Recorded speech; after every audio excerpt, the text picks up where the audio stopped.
Welcome to everybody. This is a first for me. My name is Kurt, the artist formerly known as K. Michael Russell. You've probably seen that on YouTube for a lot of years. Trying to simplify that. You guys can call me Kurt today. And hello from Sheffield in the UK. Hi. And yeah, I haven't done this before exactly like this, and I thought it'd be interesting to kind of. I was a big Bob Ross fan, when I was younger. Before he was on Twitch and he became cool again, I used to watch him. I guess it was not live, but when it was on like PBS, not a recording.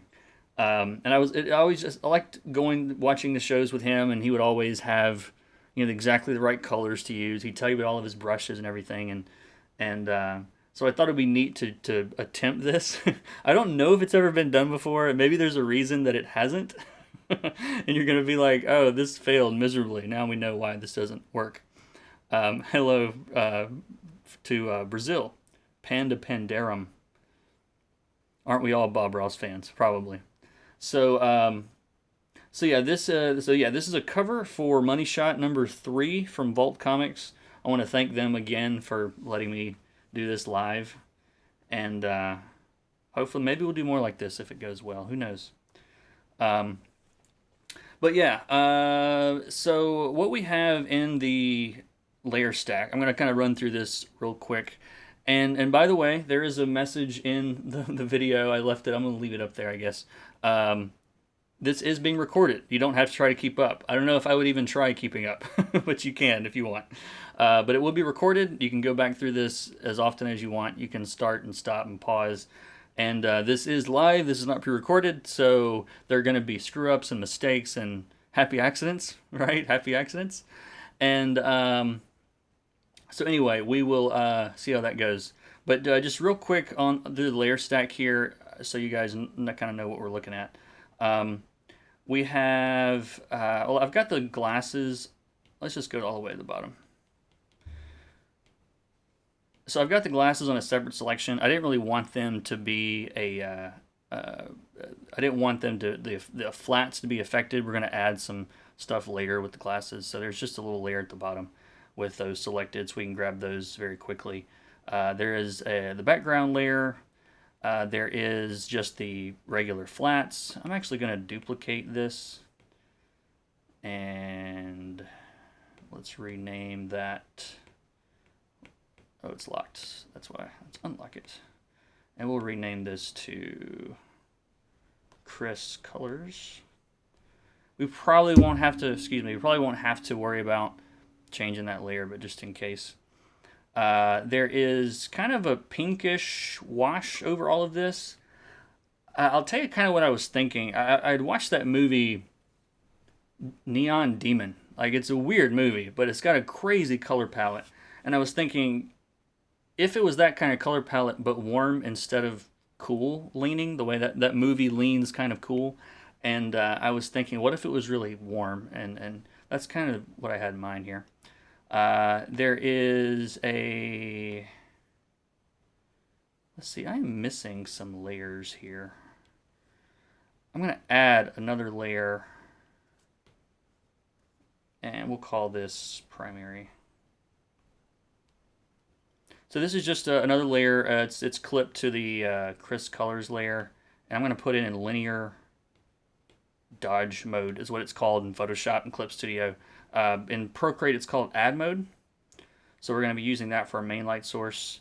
There's a hard light layer that is the second light we're going to use. The explosions I have on a separate layer because it's easier to select them. We'll be doing some rendering on the layer above it. There's our inks and some color holds, which are just changing the color of the lines. And there's a palette on top that we'll be picking some colors from. And Bob had to mix his colors on the fly. Yeah, that was one thing I thought it would be easier just to have one less thing for you guys to have to worry about, because I didn't want you to think, oh, I got to get the exact right color. You can just pick those that I use here.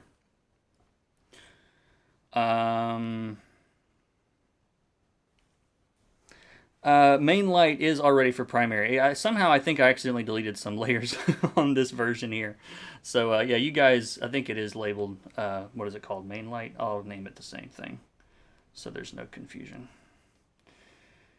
And I think that's it. So I'm going to start with the explosion first, and let's get that out of the way. I think that'll go pretty quick. Now I'm going to be on the layer above the flats called explosion rendering. This is in add mode also. This is also linear dodge mode is what they call it in Photoshop. And I'm just going to pick an orange. I'm going to pick that orange color up in the right labeled orange. I couldn't come up with clever names for everything. So I don't know. It's just a regular flat brush. Just nothing too fancy. And I'm going to start by kind of lightly going all the way across this thing. Make it a little bit brighter in the front. And just putting a little bit more pressure on the front side so that it glows a little bit more.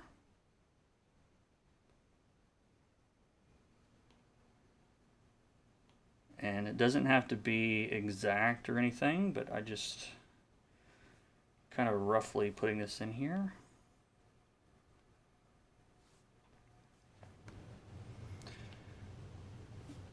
And I'll probably be shifting these colors.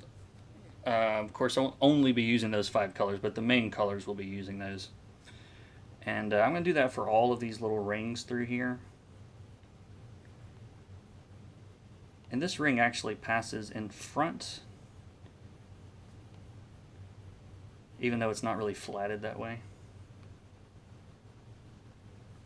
And I'm just pressing a little harder and a little bit harder toward the front side of this to help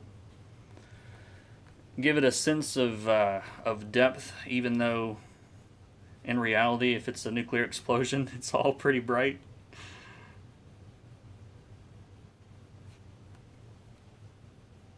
And we'll be doing all kinds of little tweaks and things throughout this, I'm sure.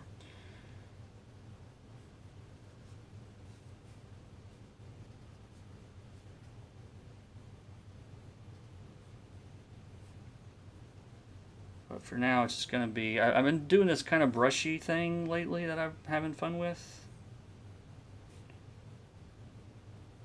When you get really close anyway, it'll look, you know, what's the word? It looks messy. But you back off of it, it really doesn't.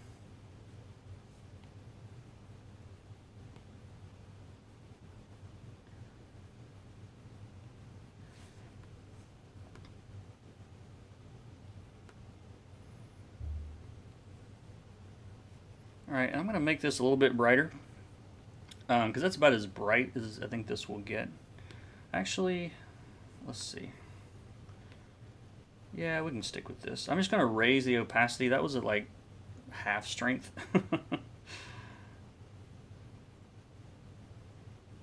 So let's make it a little bit smaller and a little bit brighter.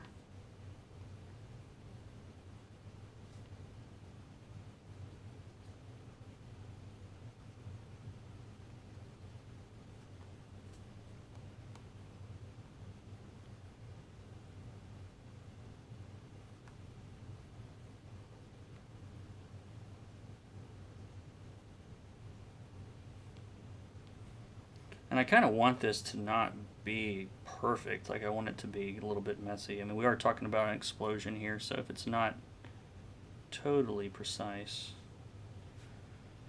then that's fine. Don't beat the devil out of your Apple Pencil. That would be bad. That'd be really bad. Rename the explosion to Unhappy Cloud. Yeah, I'm all for it. How much are you using Procreate compared to Photoshop? Mostly Procreate for for any rendering that I'm doing. I do most of my page setup in Photoshop just because it's faster there. Now I'm kind of starting to break this up a little bit and adding some brighter spots and some just to kind of separate some of this out and make it look interesting so that it's not too smooth.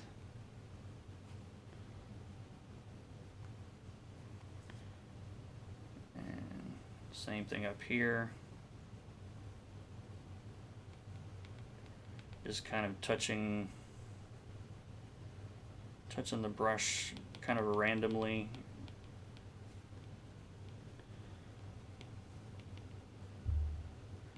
See, it looks like I'm doing all this work, right? And really I'm just tapping the pencil all over the place. I think that's how most of a colorist's job. A lot of the colorist's job is making it look like we're doing more than we're doing.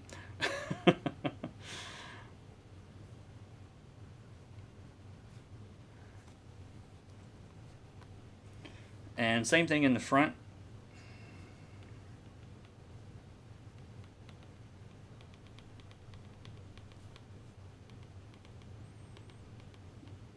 And if there's any of this I don't like some of these dots are a little too dotty, is that a word? We can just grab the smudge tool and kind of pull that together a little bit.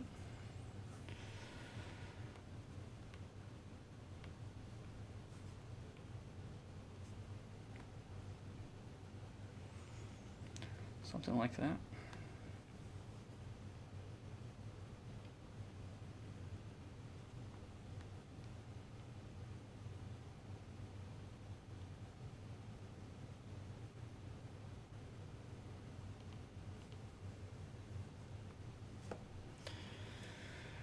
Alrighty, and so these nuclear explosions get really, really white and get really, really hot right in the center because, can you guys see this? No, it doesn't show up.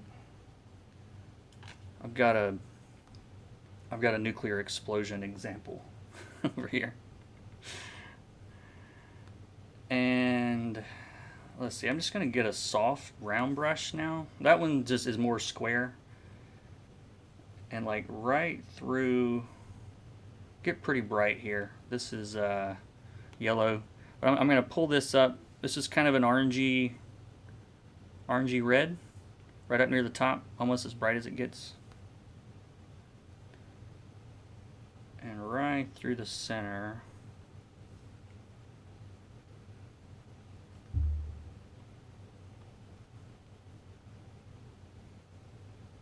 Doing kind of a really bright white.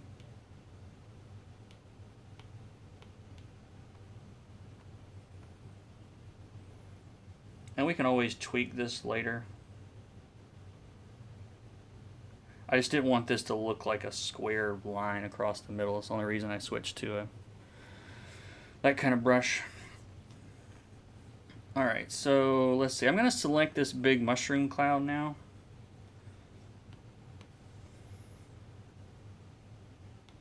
And same thing. So what we can do here,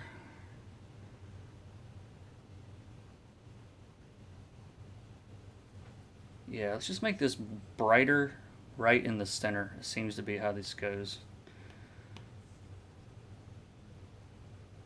And again, I am on, if you've just joined, I am on a layer clip to the explosion flats, and this is in add mode or linear dodge mode, whichever you want to call it. And I'm just going to kind of lightly put some explosion-y type shapes in here. Explosion shapes. And then down through the center.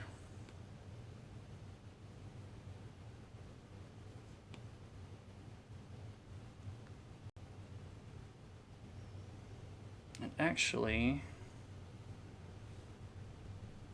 let's undo that. I'll go back to that original orange. I was like, that didn't look right.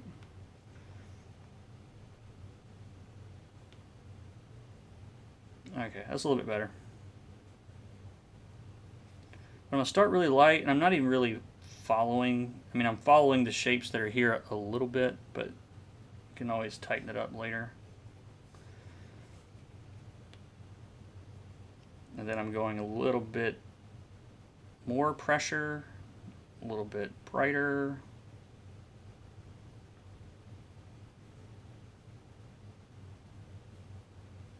Still a pretty big brush.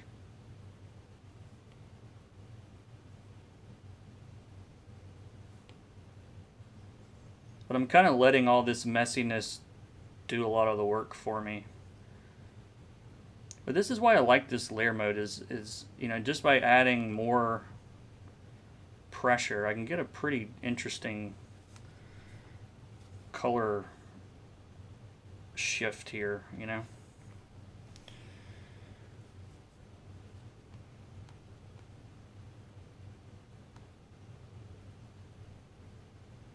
All right, I'm gonna make the brush a little bit smaller now and kind of follow these edges a little bit more.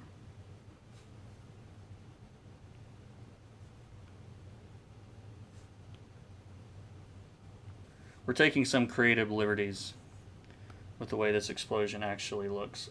Because in real life, all the pictures I've seen, it's so bright, you know, that it just basically blows out everything, so.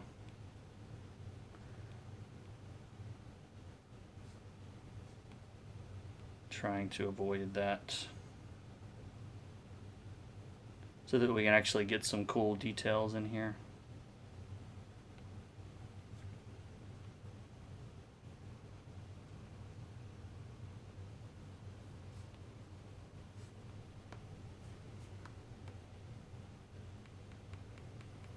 In the middle, I'm going to make this little column a little bit brighter.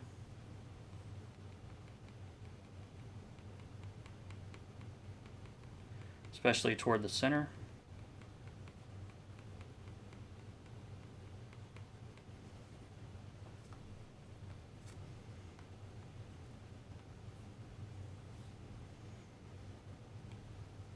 Now I'm going to switch to just a soft round brush. Just a big round brush, nothing fancy. And just kind of hit it right around the middle and push it out toward the edges a little bit, but mainly in the middle. You guys can hear me tapping. Just beat the devil out of it. You guys are paying attention closely. I love it. But yeah, how much am I using Procreate? Oh, I answered that. Yeah, for most of the rendering. Almost all my rendering is done in Procreate these days. What app are you using to stream your screen from the iPad? This is an app with a terrible name called A PowerSoft Phone Manager. Like A PowerSoft is one word. Phone Manager. I think they've changed the name since I bought it. But anyway, that's what I'm using.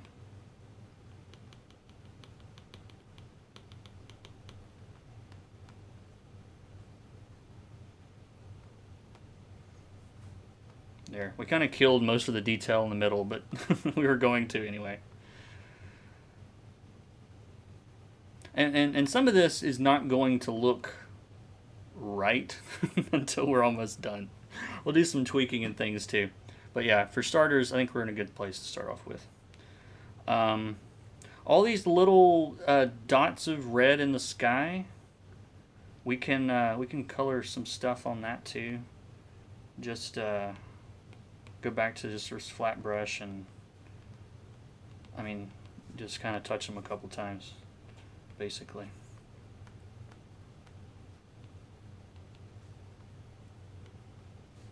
Well, this is still in that linear dodge layer, about half. The brush is about 50% opacity. Something like that. James Counts. Hey man, I'm joining late. Yep, you're fired, James. What we'll probably do, we could do it now, or we can do it later. So, let's try it now. So on this explosion flats layer, I'm going to just select all of the explosion. In Procreate, just hold down 2 fingers.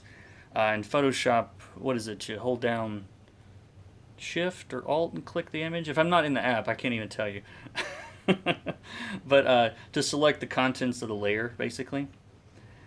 And then, let's make a new layer on top of everything, except for our palette, I guess. And let's fill it with that same orange color. All right, so this looks weird. We've undone everything that we did, right? Yes, okay. So let's change the mode of this new layer to something like hard light, maybe overlay. We'll leave it, let's try hard light first. And we are going to then make sure that nothing is selected. Go up to that new layer, and we're going to blur it, okay? In Procreate, I'm just going to use Gaussian blur. I think most apps have some kind of blur. So I just go to Gaussian blur and just kind of drag it over a little bit if you're in Procreate or whatever app you want to do. I just want to put a little bit of a glow around this whole thing. All this stuff looks pretty cool. Ooh, not those. Add mode, color dodge. Color dodge looks crazy bright. Let's turn that down. Maybe it's that. Maybe it's color dodge. So basically, if you look at this layer by itself, which I can't do if there's a background color, but there you go. You can kind of see it's just a fuzzy outline version of, you know, what we were looking at earlier. But it really makes it look like it's glowing. It looks like it's fire now. Yeah, Keeper says control click on the layer icon to select the contents of the layer. All right. So I like the explosion. We might tweak it later, do some color tweaks or something, but for now I think it's in a good place. And we'll do the hair next. So I'm going to select all the hair. Use the magic wand or however you want to do that, it's fine. And we're going to go to that main light layer. Okay, this layer, if you're using the PSD file in the description, it is already clipped to the layers below, that crisp colors layer. And that's that character's name, by the way, if you're wondering. But what that clipping mask does, though, is it means that, like, we can't go outside of that layer, even without a selection. Like if I turn the selection off, it's all, you know, contained to just that shape. But I do want to select the hair for this, so I'm going to reselect the hair. Let's see. I'm going to start with like a really soft brush, really big, soft, not that opaque brush, like 20% or something. And we'll pick that orange we've been using. And I just want to lightly lay in some orange up here at the top.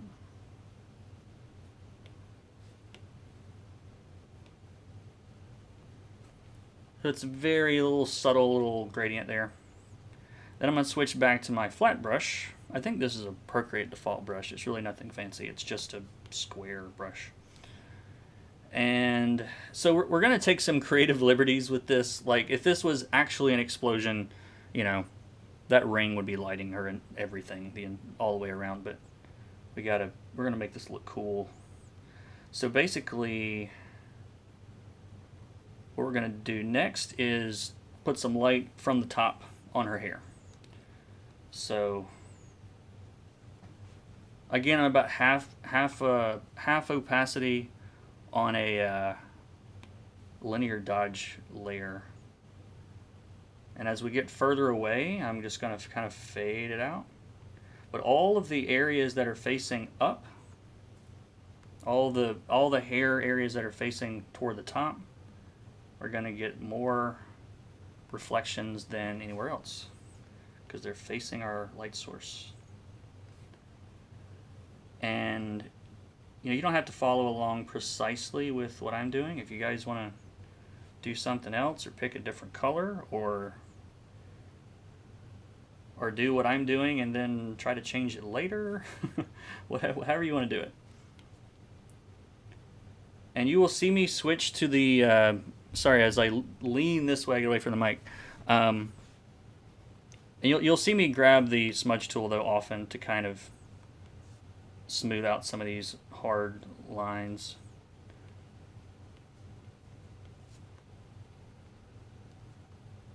And this is something that takes practice, you know, like if you're new to coloring and determining which hair is facing up, if that's something that seems daunting to you, that is fine, because it is daunting if you're new. Can be a little scary. Especially in comics when, you don't necessarily have to follow the laws of reality if you don't want to. Like for me, there's a line somewhere between what looks cool and what looks right, and I'm trying to I'm just trying to find the happy medium.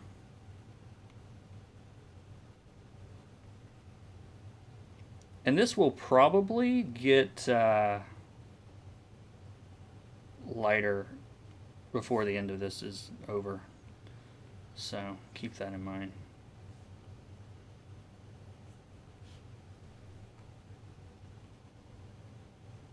But I'm just thinking kind of first pass at this point. And something else that I meant to say earlier. I know some of you guys, this might be the first time you've ever seen any kind of colorist doing anything live. This is just my way of doing this. There are many ways to do this. Some that are more technical, some that are less technical. This is by all means not the professional way to color or anything like that. There is many. Nolan Woodard, famous Marvel colorist, once told me that there are as many ways to color as there are colorists, and I think that is 100% true.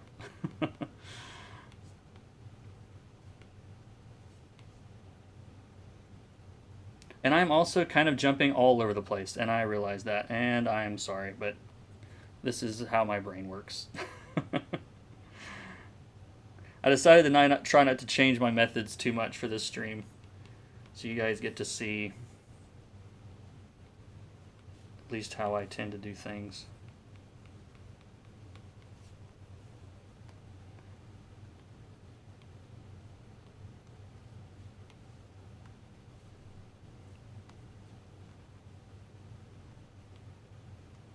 But I usually get a lot of questions about how do you know where the light goes and things like that. I always try to break everything down, even if I don't draw it out this way. Like in my head, I'm picturing the top of her head as a sphere. It's just a big sphere, and the hair is kind of following that. And instead of thinking of it as, oh no, it's a big head of hair, it's just like a sphere with some extra stuff. So generally at the top it's going to be brighter, and as we go down it's going to be less bright, and then all the areas that are facing up, we're going to make those really bright because they're facing our light sources or light source.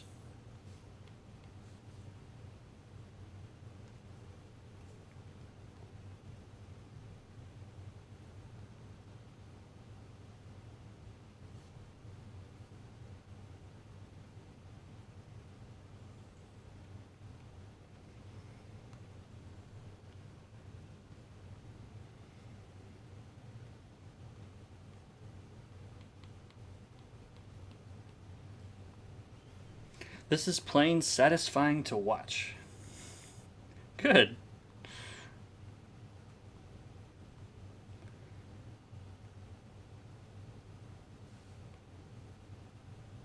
This was the first, for the first time in a long time,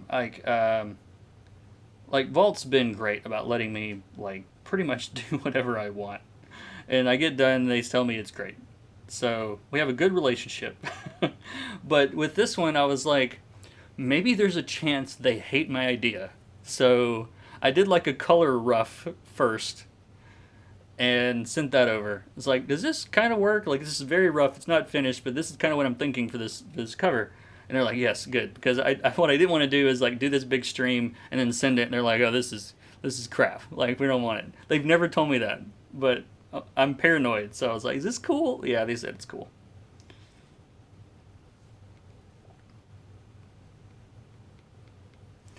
And you'll notice too that I'm trying to leave a little bit of shadow even on these little strands, because it does give it gives the hair some weight, some volume. You know, it's not just, you know, uh, it's not just the same exact color all over the place. Um, and I keep zooming out just to kind of see how I'm looking here from a distance, because some of the best advice I ever got as a colorist is just zoom out. you know, um, this is definitely the biggest head that I have ever drawn or ever colored. I did not draw this. Uh, Rebekah Isaacs drew this. I put her name at the top of the stream, didn't I? Yes. And you guys should all go follow her, because she's the most underrated artist working right now, and I mean that. That is not blowing smoke. This book's gonna fry people's brains. I'm just gonna tell you.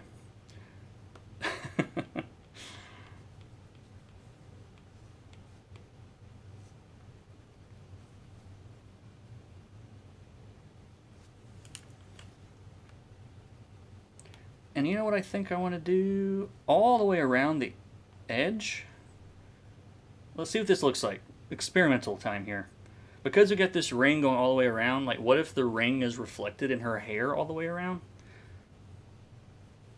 So you would get like a little bit more light here. Does that look terrible? No, but let's bring it down a little bit.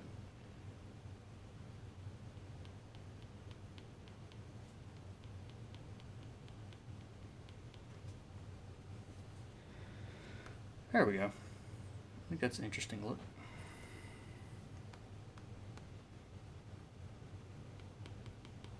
And then just kind of all over the top, I'm brightening it up a little bit more.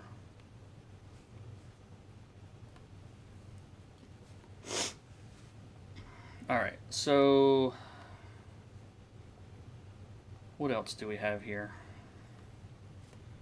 So we've got all like most of the main upper part of her hair.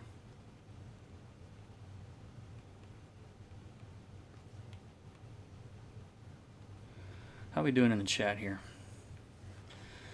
How do you track ink level percentages so the piece won't print too dense or oversaturated? I remember when Valiant Comics first switched to computer coloring, there was some early fudges. Yeah, it's you just kind of have to. I mean, my rule of thumb that I teach my students is to just avoid all of this. Okay, this is the K-hole. I think I think Nick Filardi invented that term. I'm stealing it. But what he means by that, or what that means, is the CMYK in cyan, magenta, yellow key is actually black. You know, these colors down here, and even some saturated colors like some blues and purples, and see how dark all this stuff is? We're not picking anything from down here to print. So, like, I tell people to just avoid, like, the bottom, you know, third of the color picker. When like the final color, I try to not get anywhere near any of this, because it doesn't print. It looks great on the screen because the screens glow, you know, but they don't print worth crap. So I tend to avoid those.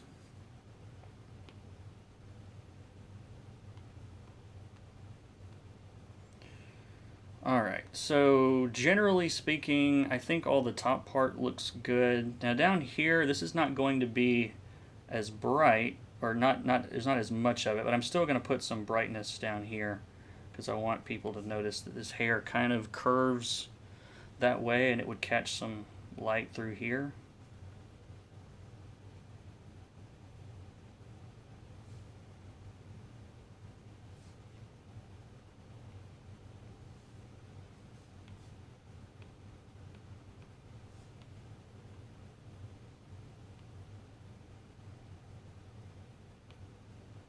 And then as it turns away, we're not really catching quite as much. But like the top of this would catch the light. You guys tell me if I start getting too quiet. I tend to like start mumbling at some point. It's like, what did he say?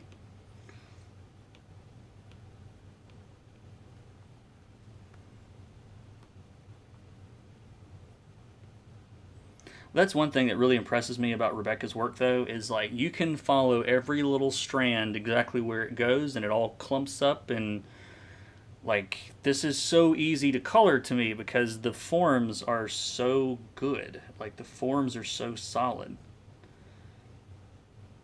You know, when in some art styles, just the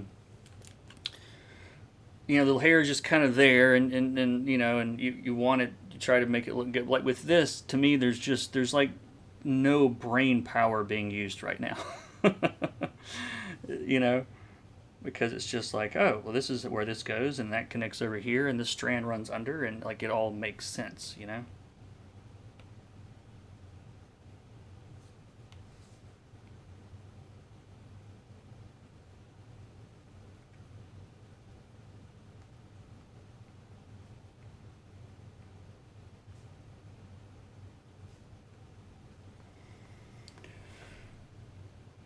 Cool.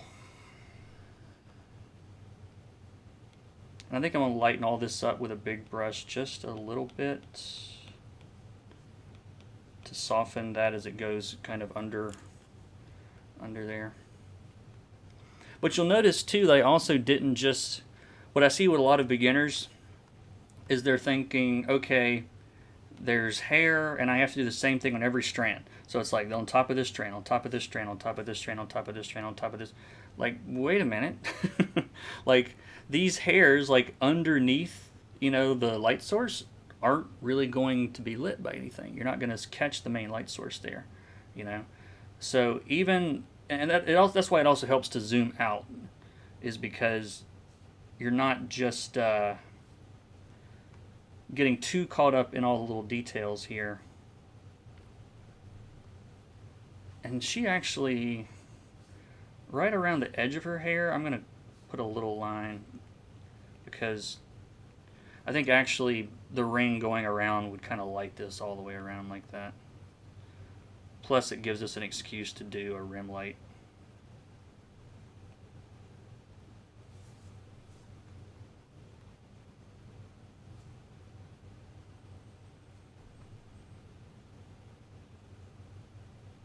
Come on, there we go.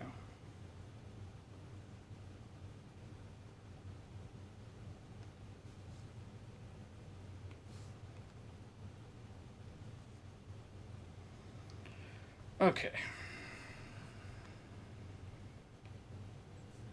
We're getting warmer. No pun intended. Hold on, there's someone that's ringing my doorbell.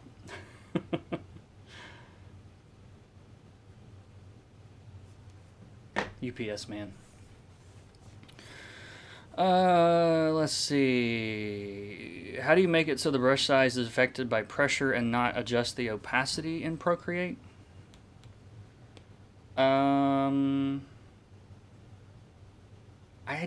don't know 100%. I'm sorry. I just on the let's see, where is it at? Shape, grain, dynamics.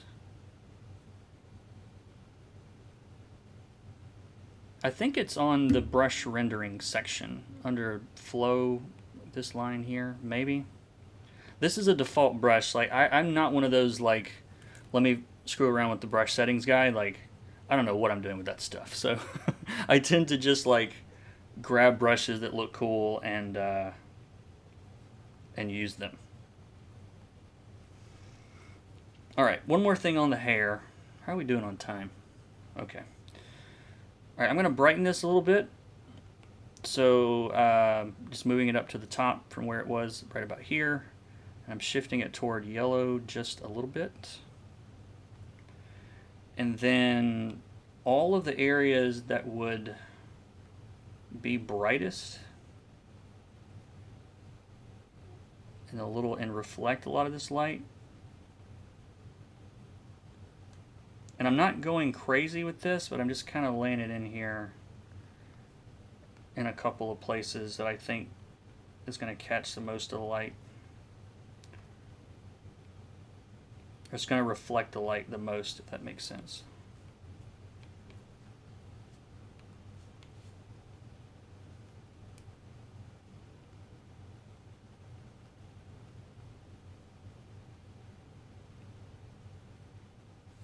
And just a couple of these strokes just gives the hair a whole lot more volume and gives it some shape.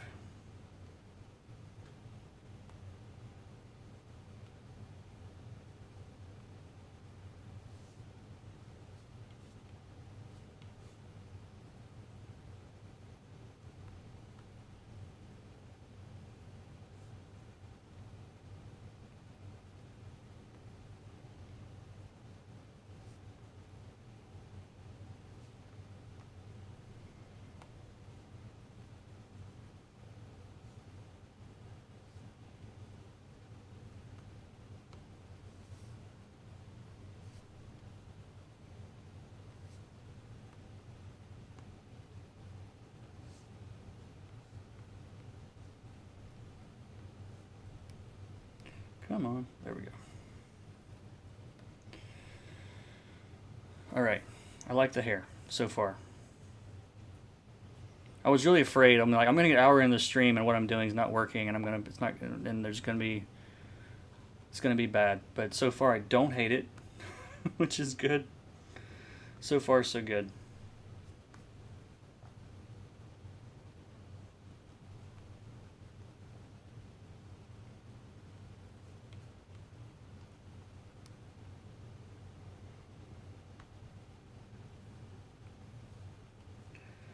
All right. Cool, cool. Let's see. Let me catch up on the chat. Well done on the first YouTube live stream. Well, it's the first in a long time. You can also buy a device and monitor that are made for print work. Yeah, I've got one of those monitor Spider SPYDER calibrator things that we were talking about. I'm playing catch up, so you're describing what you're doing as you're doing it is helping, so I can't look up to see exactly what you're doing. I really like that brush you're using. I know you said it was included flat brush, but did you modify it so that the stroke tapers smaller at the end? It actually doesn't taper any smaller at the end. It just, well, let me get on the right brush. Like, I'm actually, like, that's all it does. There's no tapering. I mean, now, like, the pressure will allow it to taper. Like, if I ease off of the pressure, you know, it'll kind of fade off. But it doesn't really taper. Let's see. Taper and fade. I can't see to get it to fade. Yeah, I'll have to figure out brush stuff later. I'm not. I'm just not the guy. Let's see. Dig the mandolin. The mandolin is the only thing that I really can't play. Because it was given to me, and I can know like 2 chords. And so, yeah, that's... Kurt really wails. Jimmy's full of crap. All right. So, sorry, this ends a little too abruptly right here. Let's go fix that.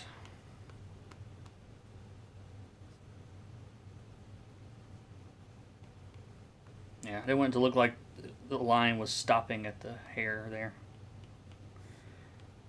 Okay.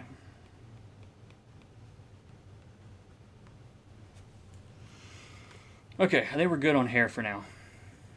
We might tweak it later, but I think we're okay for now. So now we're going to start on the skin. So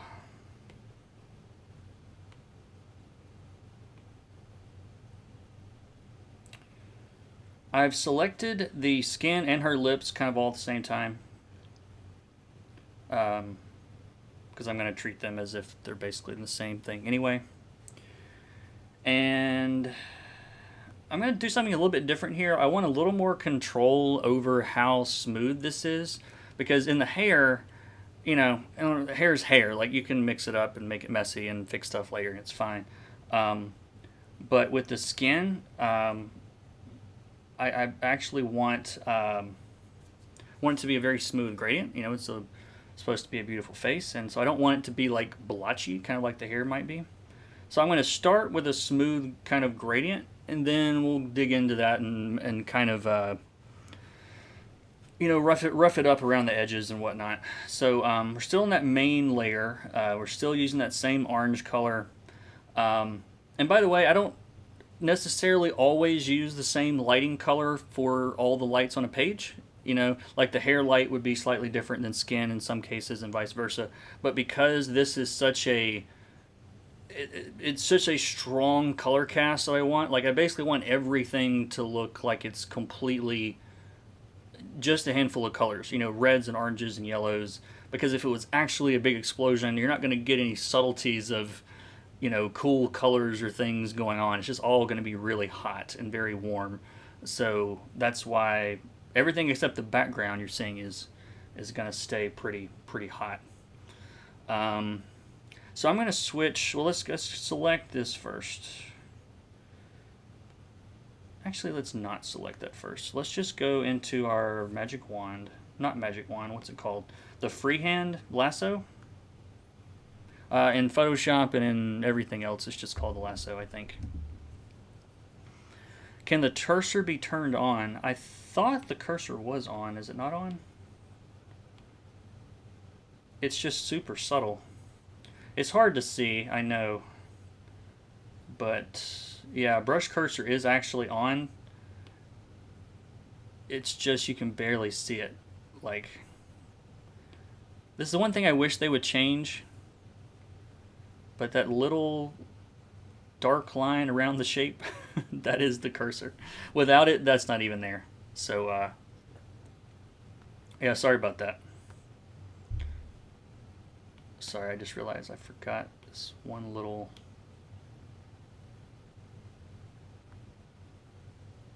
Where was I?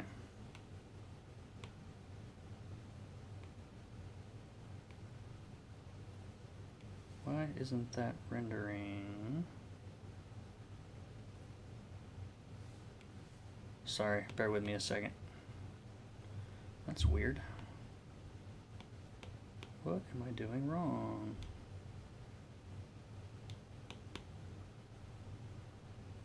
Sorry, don't try to follow what's happening right now.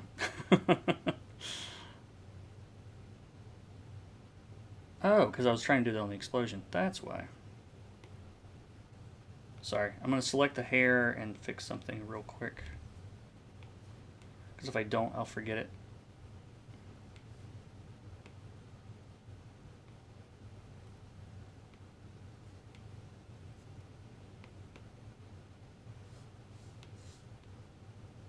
There we go. Just that one little area. And I guess this little area. Okay. Now we're going back to still in the main layer, main light layer. I'm going to get the lasso, put it in freehand mode. And I need to turn my AC down and this fan on. It's hot. 1 second.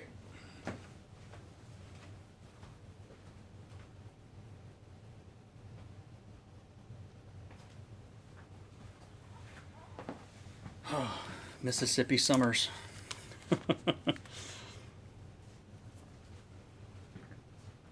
Would you be kind enough to recap your layer types? Yeah, I'll do that real quick. Now's a good time. So, what you're seeing out here to the right, these initials. Let's see, let's do this. So, this main light source is in add mode, or linear dodge, it's called in other apps. This is hard light mode. We haven't used that yet. And the explosion was rendered on a linear dodge / add mode also. That's pretty much the only thing we've done with the rendering so far. There's a wash over this in hard light also. That's this right here. It's kind of making everything purple. Anyway, you guys let me know if I accidentally leave my mouse on top of this. It hides some of the UI, and I'd prefer it not to be on the video like that. So let me know if I accidentally leave it up there. All right, so let's see. Let's start with the magic wand. I feel like we've started 3 times now. So I'm going to... Do I want to do this on a different layer just in case? I think I do. So let's make another layer on top of this one. I'm setting it to add also. or linear dodge. Same thing, same color, just a different layer. Like in case I want to shift this later separately from the hair, it's easiest to do it this way. You can stay on the same layer if you want to. So basically what I'm going to be doing is outlining all of the areas where the light's going to be hitting. The brightest light source is going to be hitting her face, which is this yellow.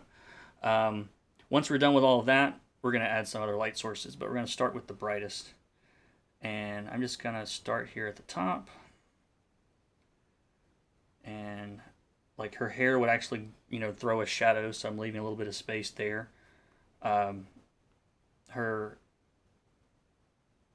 This part, top of the brow, would kind of keep, it's going to block the light coming from the top.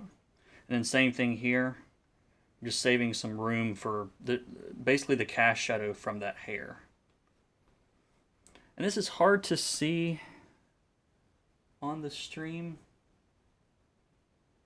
but if you get really close, that doesn't really help very much. But you can see those little lines. That's the part that's not selected. It'll be more obvious here in just a second. Alrighty, and we're gonna come around this way. Let's see, let's do this.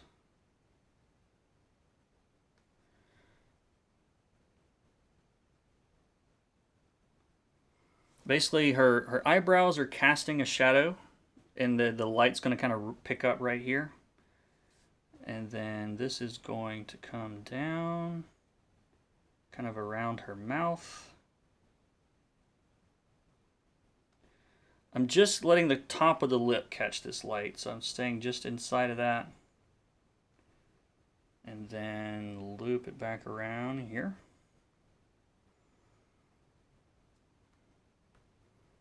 And I want to remove this light from under the nose. The nose is going to throw a shadow. So I'm going to kind of come around here like this. And do that. Oh, and I forgot. Let's back up. And then when you get to the end, hit remove, not add. Sorry. Now I'm going to switch to my big brush. My big round brush. It's at a low opacity. It's at like 20% or something. Make it really big. Zoom out some. And I'm just going to lightly start painting this in. A little bit heavier on the forehead.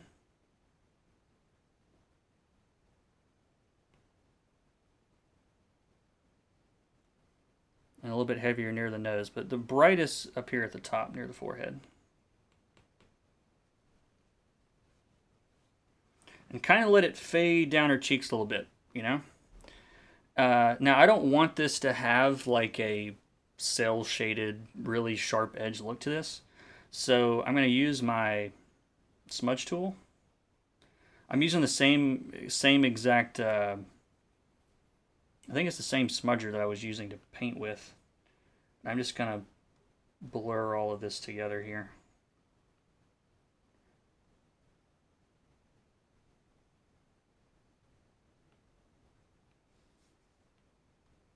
Because I don't really want that hard line. And I'm going to do the same thing. Now, I'm not going to blur it quite as much because this is a cast shadow. And actually, her glasses would throw a cast shadow first. Do I want to draw that first? Or do I want to... Let's soften this first, then we'll fix that. So just around this edge... I'm basically following this little edge right across here. And I'm going to soften this just a little bit. Not as much as I did at the bottom, because this is not a big soft gradient. Like this is just the shadow from her eyebrows, basically. So it's a very subtle little gradient there. Same thing here. I don't really want any of these hard edges.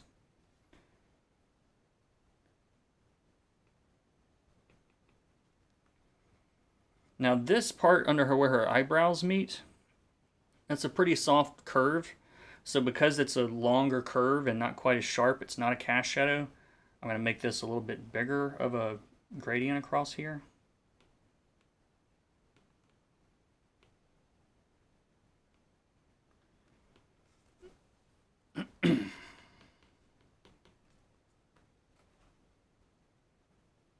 Cool, cool. All right, so now I'm going to switch to the eraser and just turn it almost all the way up, opacity-wise.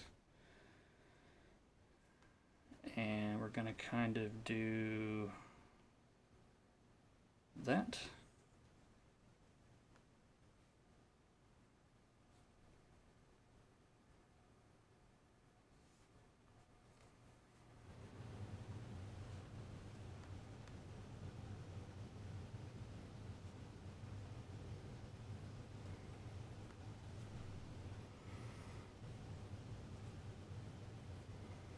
All right, cool. And a little bit of this on her shoulders also. And I'm going to try turning the feather up on this. The one thing I don't like about Procreate's feather tool is I don't know what this amount percentage-wise relates to. Like 120% of what? But it basically feathers the edge of the lasso. So in Photoshop, it's also called feathering. In Clip Studio, I think I don't know what it's called in Clip Studio, but I'll show you the difference real quick. So like with the feather at 0, if I make a selection and then paint, like the edges are hard, okay? But if I turn the feather up, oh no, let's try 10, and make another selection and paint with it, you see how the edges are kind of soft now? That's all feather does. It works, pretty much all the major apps I think have a similar kind of functionality. So instead of blurring this time, I'm just going to change the feather and kind of think about how this would come sort of like that, I think.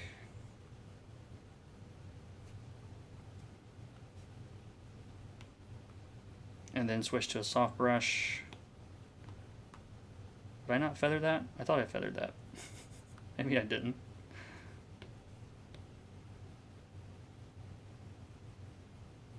Oh, that's weird. It's changing it after the fact. That's interesting.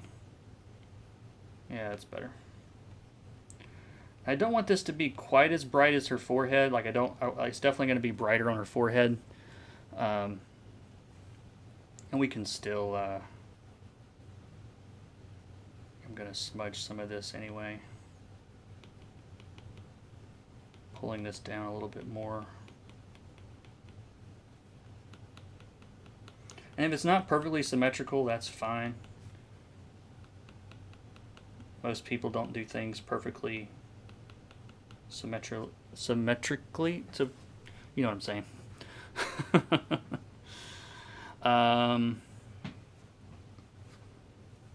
All right, so I'm going to do like another brighter pass of highlights on this.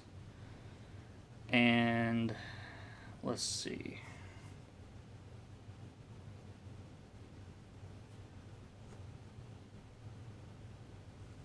I'm trying something first, and I'll tell you guys what I'm doing. I want to see if this works. I haven't done this before. Yeah, it does work. Okay, so I'm going to select what I've already done with the highlights. Okay, on this layer, in this case, layer 14, this extra layer. I'll name this skin light.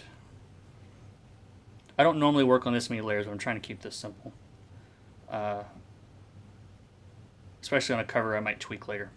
So I'm going to select the contents of that layer. Okay, in Procreate you just hold down 2 fingers on the layer. In Photoshop it's Control in the picture or whatever it is. And soft brush. So basically, just to show you guys why I did that, now I can't color outside of what I've already rendered. So instead of like trying to stay inside the lines again, I'm just going to get a soft brush based on what I've already rendered and just brighten that, especially like the top of her forehead and like the top of her eyebrows. That brow kind of catches some light a little bit. This is really subtle on the stream, but I hope you guys can see this.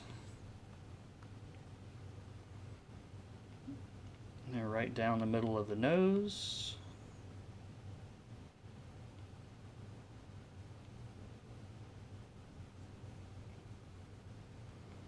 On the tops of these nostrils.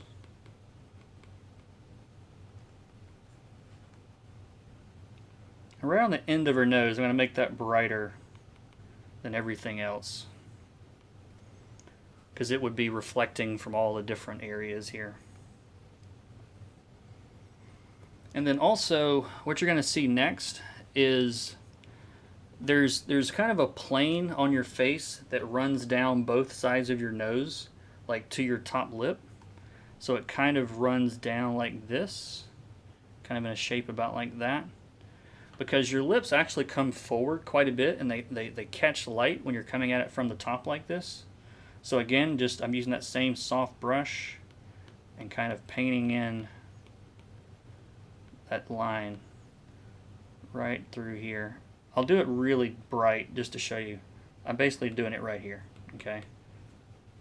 That little line right there, except not that strong. There we go.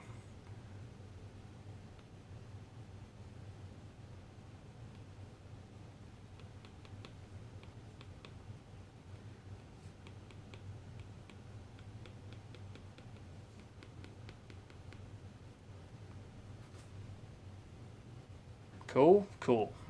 And then the same thing, a little bit on her shoulders, not quite as much, but just at the tops of the shoulders.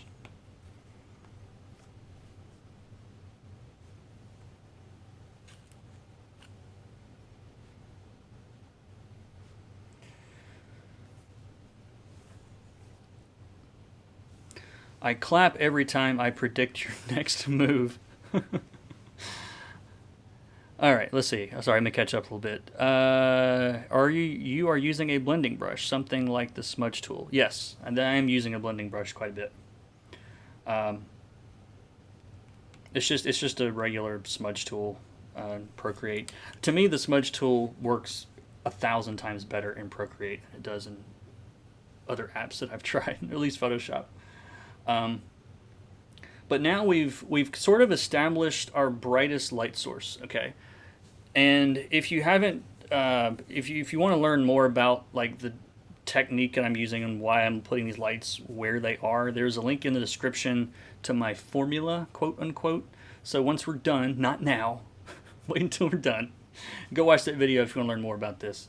But basically, once you've established your brightest light source, by definition, it's the brightest light source. So that means that any other lights that we do, we're going to do some light from the bottom next, it's not going to cross into that bright area, okay?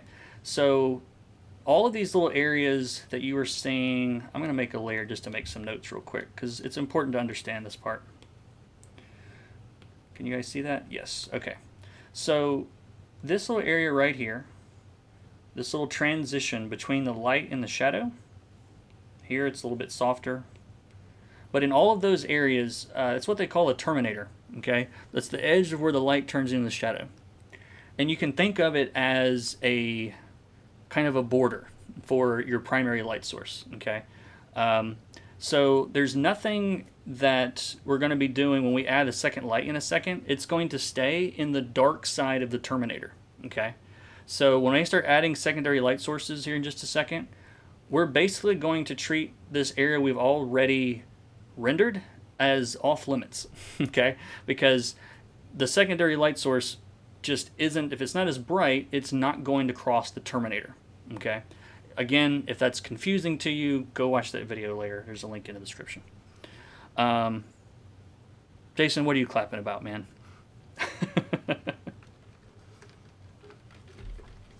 Okay. What are we doing? Secondary light source. So we're going to pick purplish pink. This is the official name for this. Purplish pink. The color we were just using, that was spicy brown mustard. Or no, that was orange, wasn't it? Did we use spicy brown mustard? I don't think we did. Okay. Describing exact mistakes I would make. Thank you, it makes a lot of sense. I'll be honest with you. When I figured this out, and I did a whole video explaining it with tons of comic examples, I'm telling you this because it'll make a lot more sense if you watch the video. But once I figured this out, it was like angels sang, there was heavenly light down, you know, and I leveled up 10 times. Like, the second that I figured this out.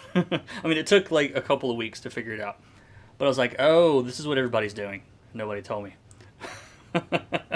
All the pros. That's what all the pros are doing. All right, so we've picked our purplish pink color. We're going to change layers now. We're going to go to that second light layer, okay? Very aptly named, second light. Now this is going to be from the bottom, okay? So our number one rule is we're going to stay out of the light parts, okay? This isn't going to go into the light parts. So we're going to stay in the shadows and forget the rest of this exists for these purposes anyway. So I'm going to start thinking about if a light's coming from the bottom, you know, think like flashlight mode in scary movies, you know, the light's coming from the bottom. If you have a hard time picturing this, put a flashlight under your face and take a picture of yourself, and you'll see that all the areas that are facing down is where that light shows up. So you're going to see this. You're going to see this under here, under these areas. You're going to see this under the nose, under this whole area here. The inside of the lips going to catch that light a little bit from the top, and not much on the hair, maybe a little bit down in here. All the planes that are facing down in the shadows is where this light's going. Okay, so I think we're all on the same page now. All right, so I'm on the second light layer. I've got my purplish pink color, and I'm gonna lower the opacity on this because I don't know how hard this is gonna come in. Yeah, we can raise it a little bit. So this brush is at like 30% or something. And I'm going to start laying this in. It's very subtle on the stream, but I hope you guys can see this.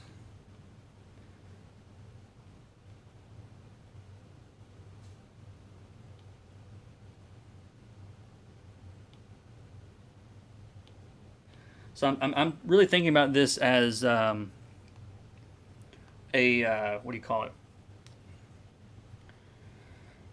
Well, I'm treating it just like I did the other light. We're just coming at it from the other direction this time.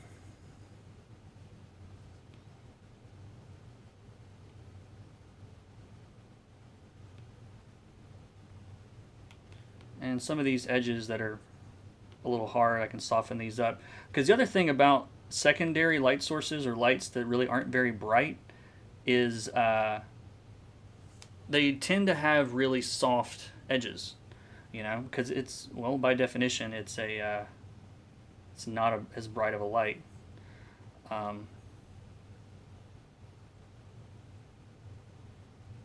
This plane here between her eyes would also catch this light.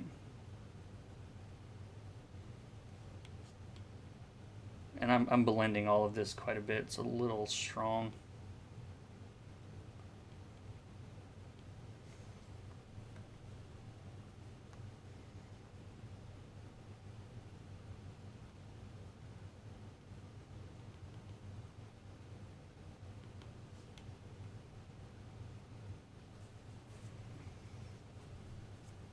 I haven't even looked at the count of people. That's definitely a record.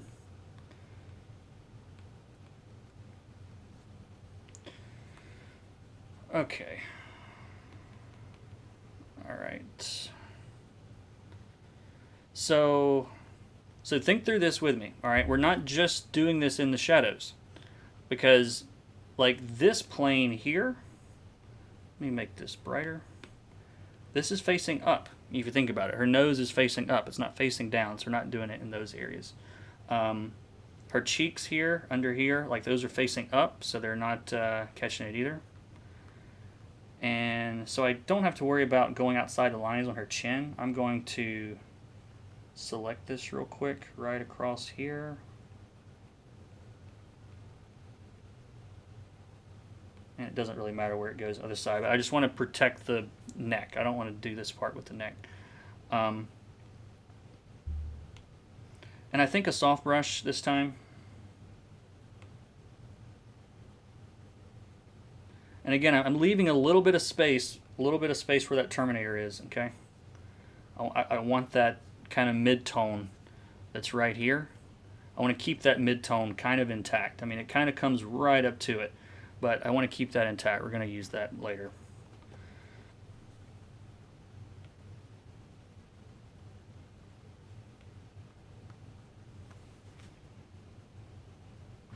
All right, so far so good.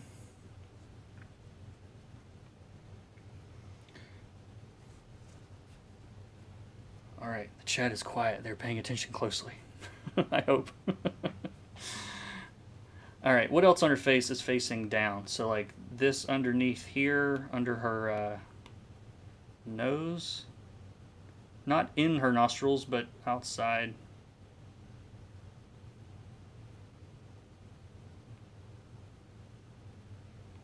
And again, I'm not filling the area beneath the nose. Sorry for leaving the mouse up there. That's annoying. Because, again, that's facing up. Okay? That plane faces up, and it's not going to catch light from the bottom. Will you paint the outline? I'm not sure what you mean by that. Can you expand on that a little bit more? The outline of what? Or you mean the lines themselves? Okay, let's see. How are we doing on time? All right. Let's see.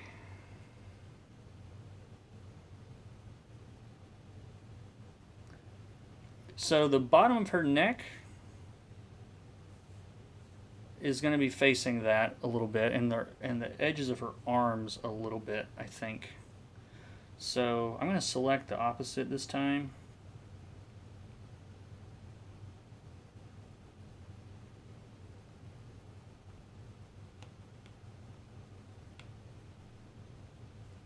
Get my soft brush again.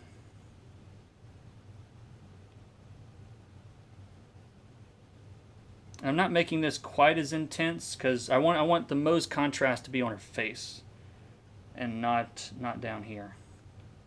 So it's not going to be quite as bright.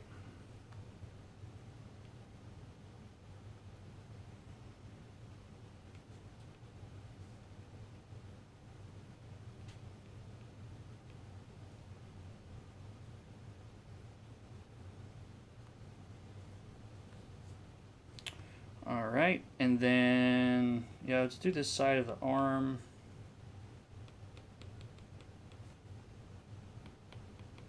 Because again, that's kind of facing that way. And then on her chest, it's really not, it's going to catch a little bit. I'm not going to do a whole bunch of purple down here, but a little bit. I don't even know if I like a little bit of it.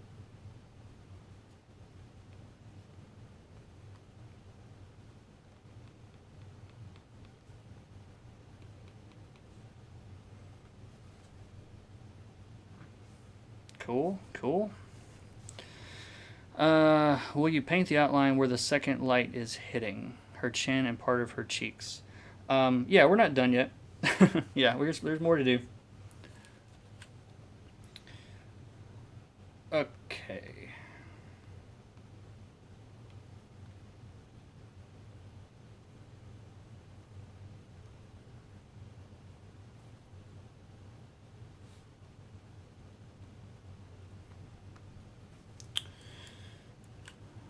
Her hair, let's see. I think I want to change. All right, let's time out. I want to see what this looks like if her hair is a slightly different color, not quite as bright.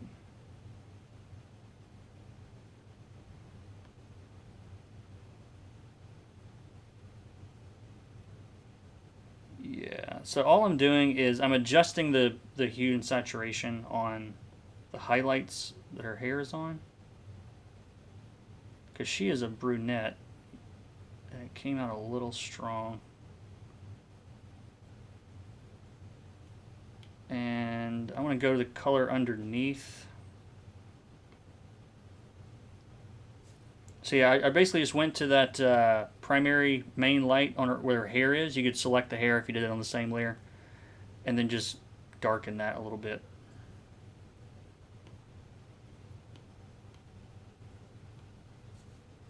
And then I'm going down to the flats, and I'm seeing Don't want to get too dark.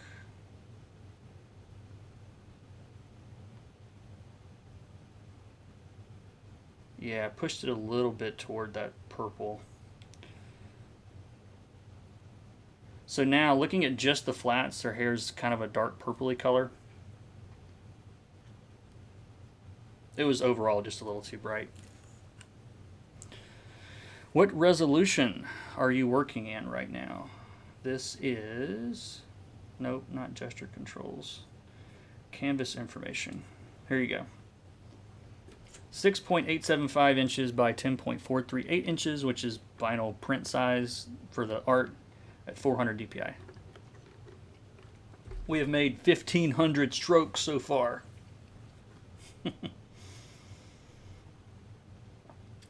Okay. So the next thing I want to do is more highlights. Because I'm happy with our secondary light source. I'm cool with that. And you can do this on either layer. It doesn't really matter. The main light layer, the skin light, if you're using that. And I'm going to come in with a really bright orange. Pretty much is all the way up orange. And go back to my flat brush.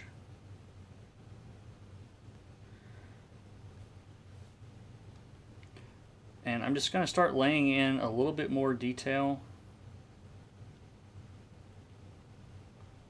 in some areas.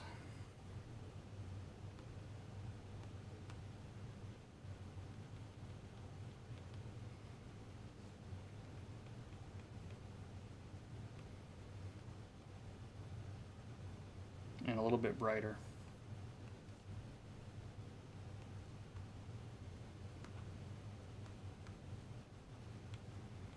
And if I overdo it, I just smudge it. And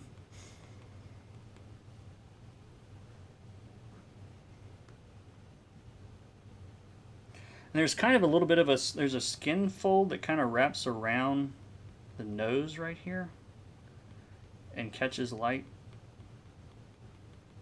So I'm putting that in here.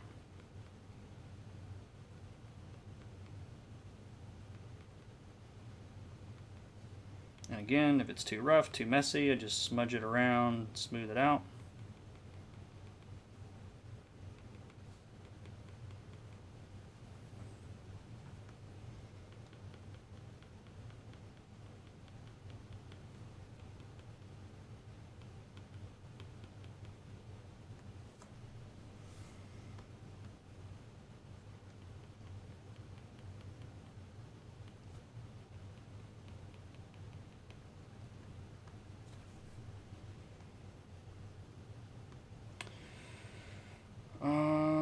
Yeah, at this point it's really just a lot of little tweaking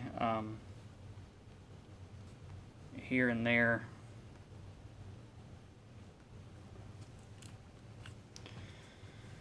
And I want to do a really, really subtle light in all the areas that are still shadow. Actually, let's do her lips real quick. I kind of left them.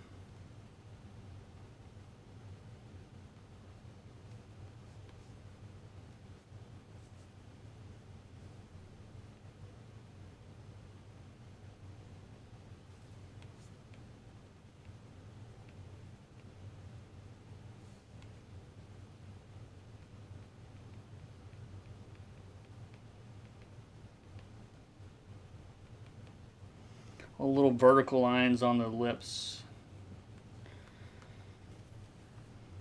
Make it a little bit more interesting.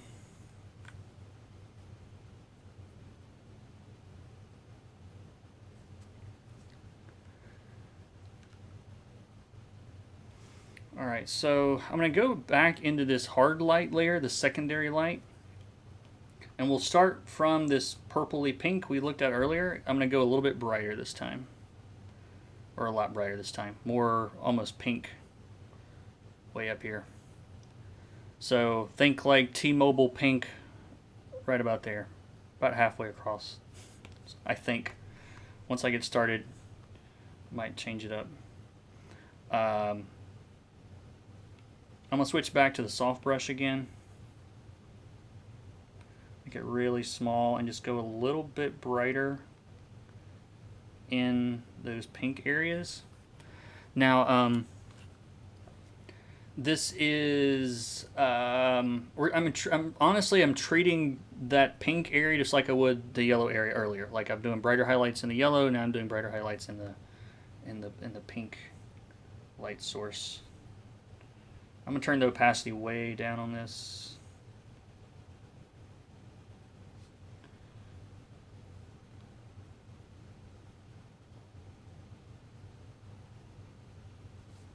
Making it stronger at the chin and then just kind of letting it go off into the background here.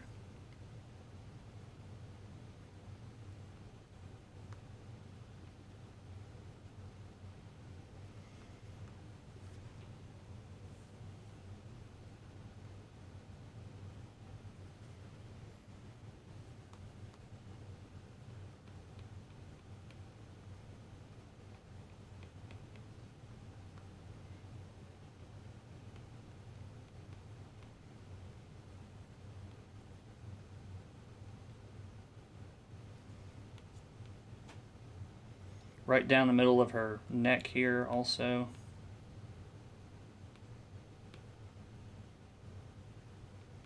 And I'm just smudging this around.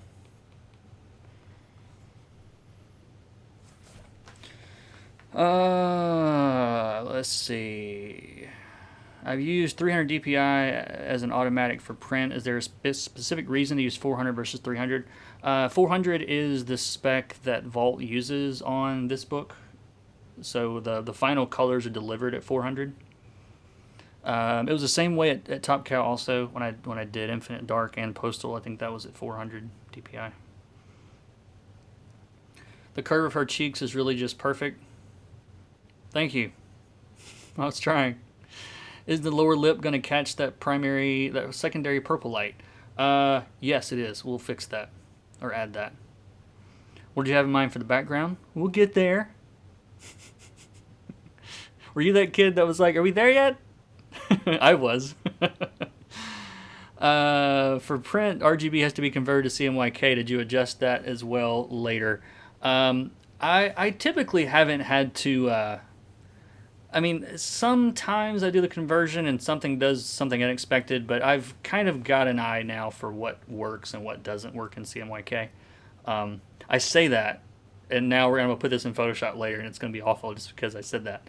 But no, I think we're fine. I do know this pink, CMYK is not a fan of this pink. So I'm not getting too crazy bright with it because it gets into like an unprintable region of pink that it won't go with. So anyway, we're using a new layer for each color. Yes, on this particular piece, yes. I don't always do that, but this one was kind of so simple in the way that it was lit that I decided to do them separately. There's a layer for the base colors and a layer for all the primary light and a layer for the secondary light. Yeah, basically the same thing. Oh, he's trying to keep up with me. That's what it is. Okay. I see. No, that's fine. Alright, where were we? Let's see. Let's pick... That looks crazy. Now it's a horror movie.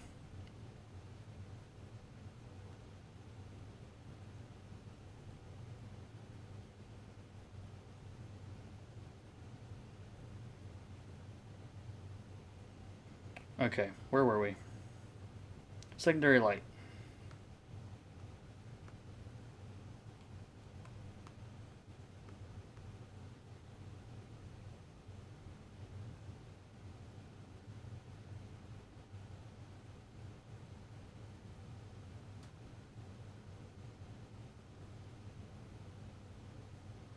But yeah, the lip does kind of curve around right there and curve down. So it's going to catch that and Maybe a little bit on the bottom down here.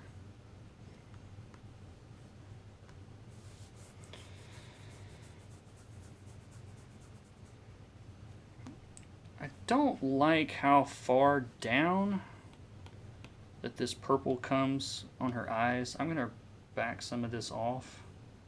Just erase.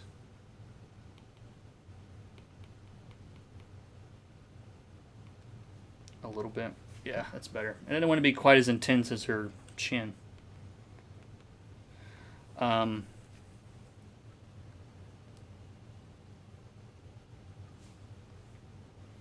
going to try something real quick. Again, I experiment a lot.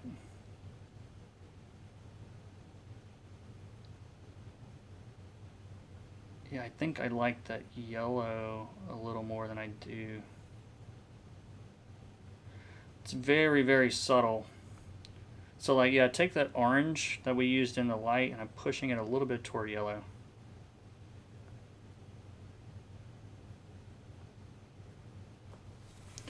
So kind of a weird observation that I haven't thought of before.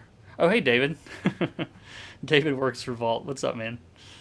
What kind of a weird observation that I haven't thought of before, but you decided to make the explosion above her head. I don't know what diegetic means. You'll have to explain that word. Have you ever done the opposite? I don't know. Tell me what that means, and then I'll figure it out. I figured the pink above her eyes may be a little too bright since it's further down from the source. Shouldn't it be less pronounced? Yeah, and it is. I've lightened it as much as I want to lighten it now. Teeth and earrings next. I want to skip those now just to spite you at this point, but I'm kidding. I'm in deep thought right now about what to do next, I promise.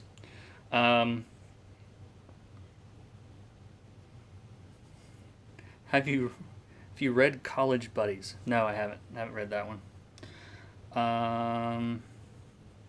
I guess her earrings would catch a little bit. I was going to kind of leave them alone, but they would get a little bit of light from the bottom.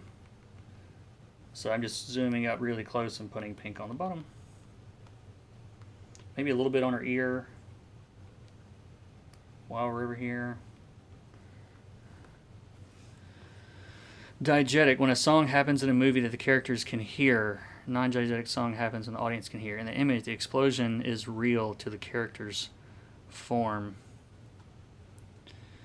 All right, and Nicholas, you just got yourself blocked. Congratulations. All right.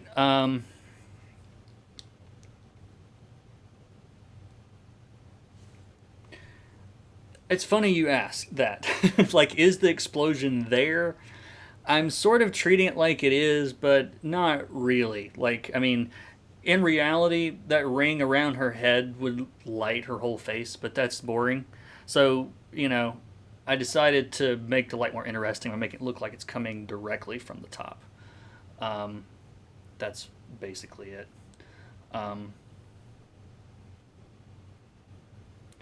I do want to.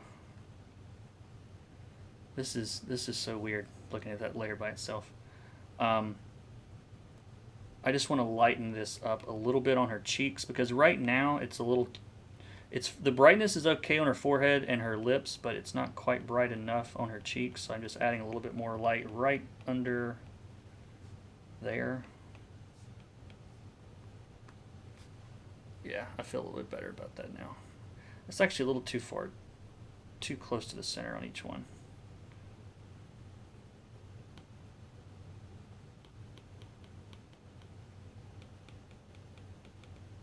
There we go.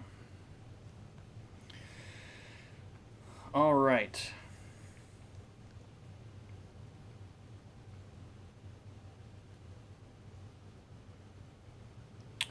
Also, her head would literally be exploding. No one wants that.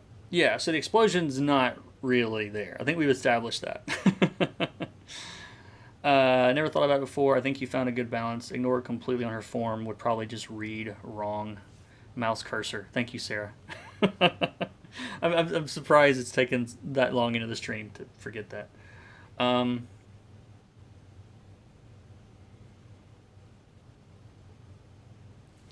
I don't know what color I want to use in these shadows, to be honest, so I'm going to put this on a new layer.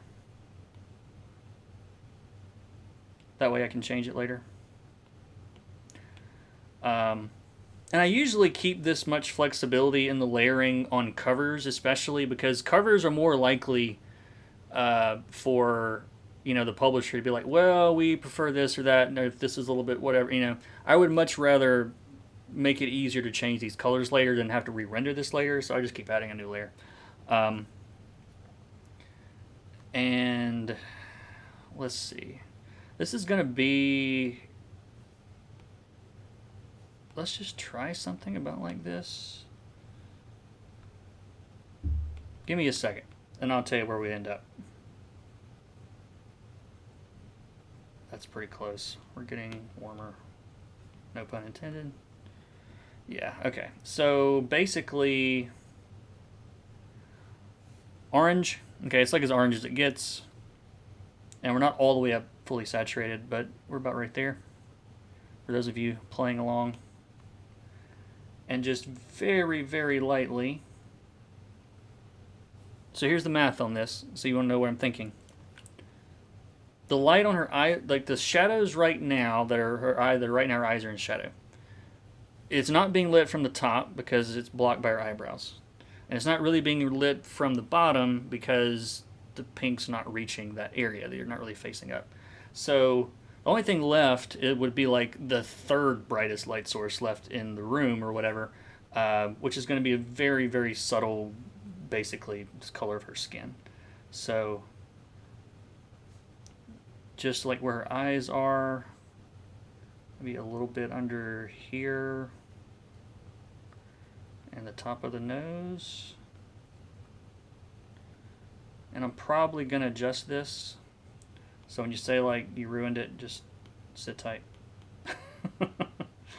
Just hold on.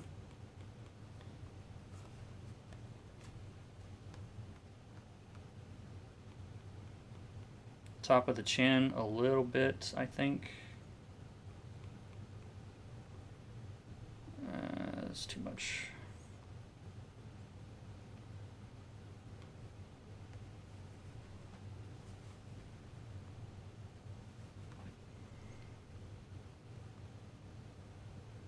And then that same color I'm going to put a little bit on her chest also. If anyone's watching this with kids around, she just really enjoyed an ice cream. Okay? It blew her mind. How about that? I've just selected the skin, and I'm just going to kind of put some of this color down here.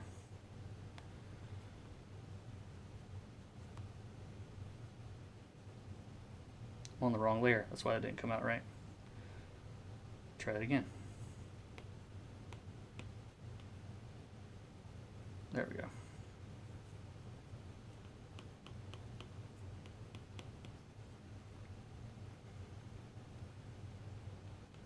Basically all the areas that are still in shadow, I'm putting a little bit of this color in there, but not very much.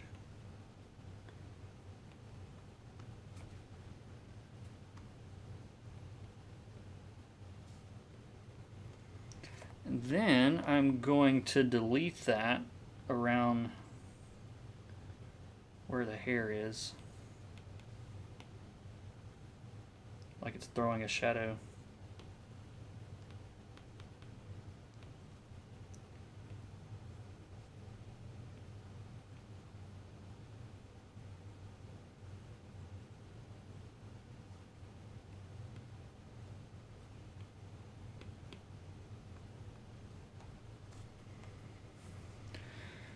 And I'm just going to get the smudge tool and kind of blur some of this together a little bit because it's...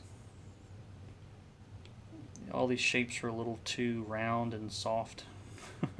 So I'm just kind of pushing these things around.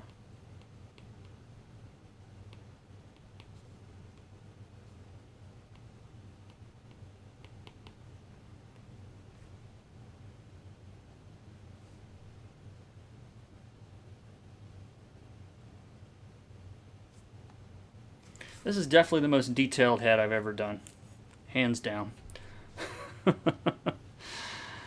What brushes in Procreate are your go-to? This is the... I've got I bought a bunch of brushes, but I also just use a lot of regular brushes. I'm pretty sure flat brush is a default brush. You can see all my different brush packs here. Maxpacks.com, maxpacks.com, or a bunch of these came from him. I don't really use all these. I very rarely ever use them. I think the pastel is what I'm using for... I might be using that for the blurring. But the other one I was using works well too, that flat brush. I tend to use very few brushes and the same brushes over and over. It depends on what I'm in the mood for. Like I've got some brushes that are more, let's see, like this one will get really small to really big very quickly. So like if I need to like trace along an edge and then really get it bigger, like this one's not opacity, pressure, it's size pressure. How are we doing on time? Hour and 35 minutes. All right, we're getting there. So let's get some more questions. This is a good point to get some questions answered. Let's see. That's why I decided to render everything with mask instead, to have that flexibility. Yeah, masks are awesome. I planned on doing this later, but Dropbox will only let me download it as a PNG. It's a PSD file, so there's no way Procreate's having you... I mean, your app might be pulling it in as something else, but it is a PSD file. Did you set your resolution in Procreate, or do you make it in Photoshop first? This got sent to me at the right size, just the regular size, and then the... what was your second part of your question? Did I make it in Photoshop? I put it into Photoshop. Did I put it in Photoshop? I don't think I ever put this in Photoshop yet. I don't think. I think this is all Procreate.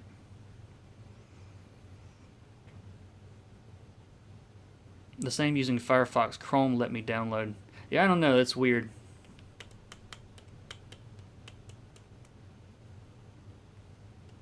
Linda's late but made it. Thanks for coming by, Linda. Alright, so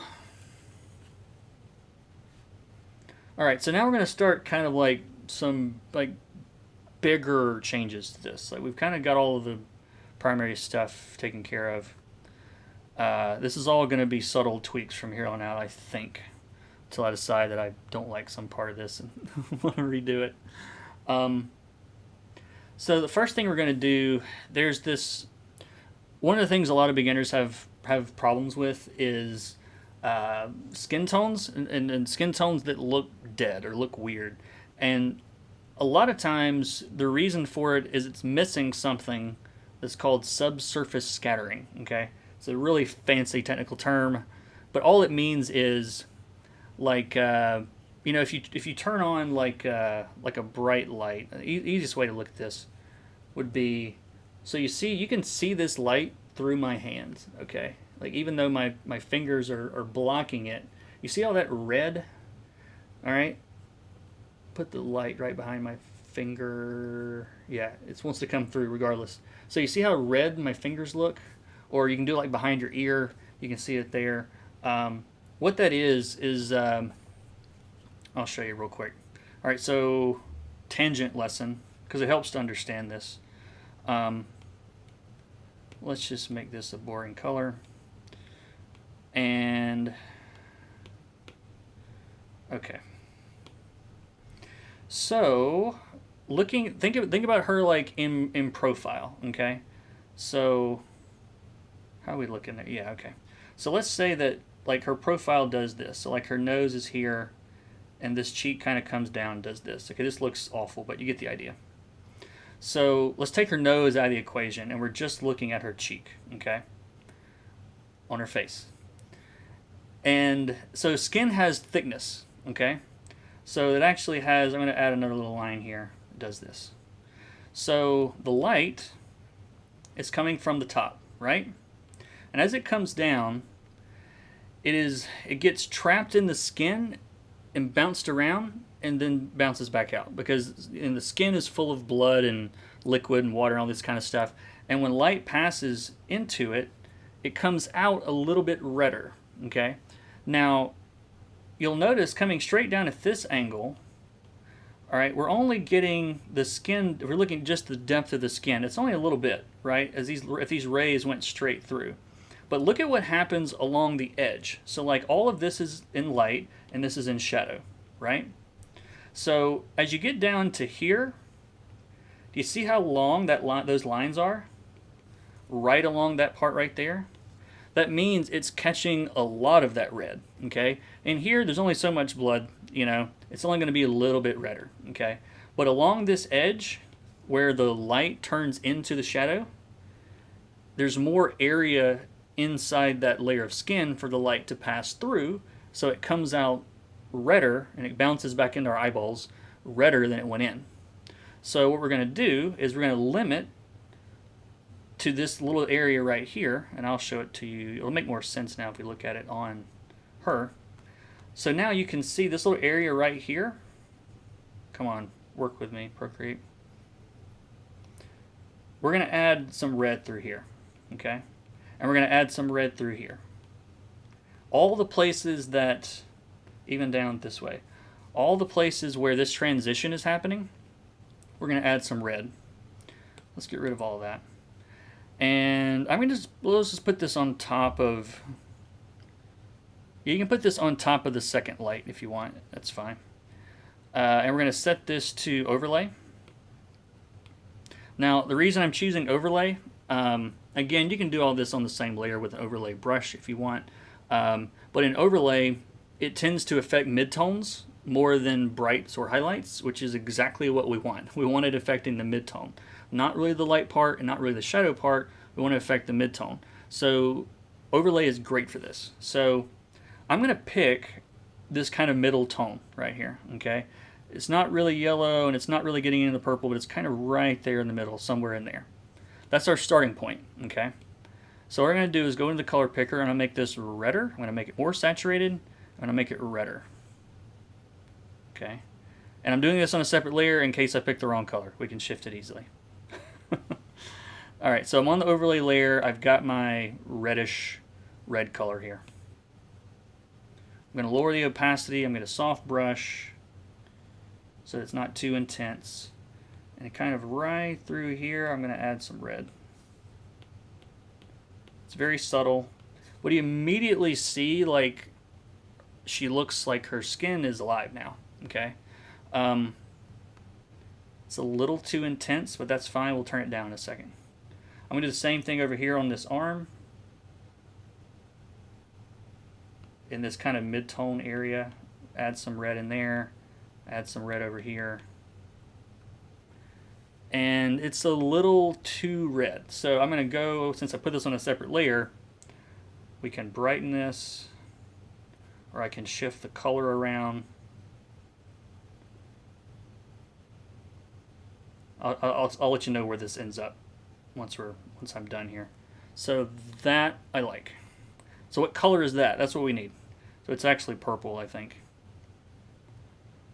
Why didn't that work? Hold on. There we go.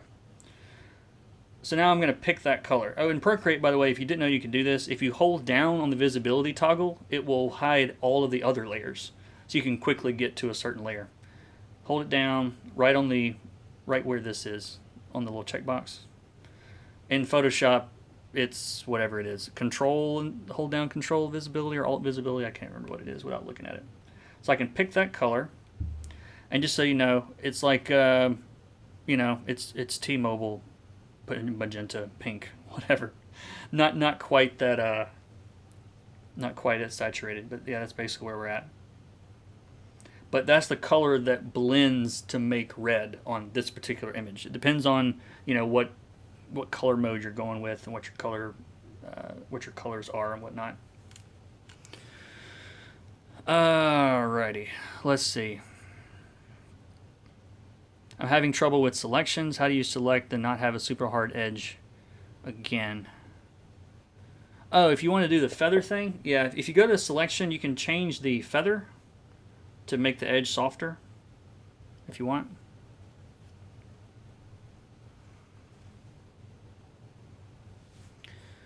For the Dropbox PNG issues, try direct download. Is this an iPad thing that's screwing us up? I think it is. Now that you mention it, instead of trying to, how did I do that? I use a program called File Browser. I don't know what's going to open when I open it. Hold on one second. I've got stuff you guys can't see. Hold on one second.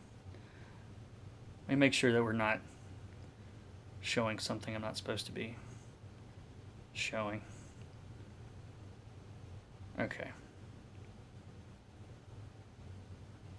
Now we can go back. So this is File Browser. I've just got it open. I got it on the side. You can drag and drop PSD files straight from this into Procreate, and it will import them. If Dropbox doesn't want to work, there's something. It's an iOS thing. Now I do remember that being a problem. Now there's something with iOS and Dropbox and Procreate that when you drop directly from Dropbox into Procreate, it wants to flatten it into something else. So that's weird. Blame iOS weirdness for it. Do you always work in this particular style, or do you work differently from other projects? For instance, more painterly. This book is more painterly than this is, actually. This one, I really wanted, I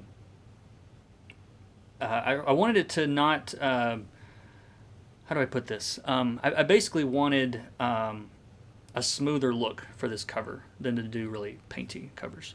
So, but yeah, most of this book I actually just draw with a brush. I don't do a whole lot of lasso-y selections with this.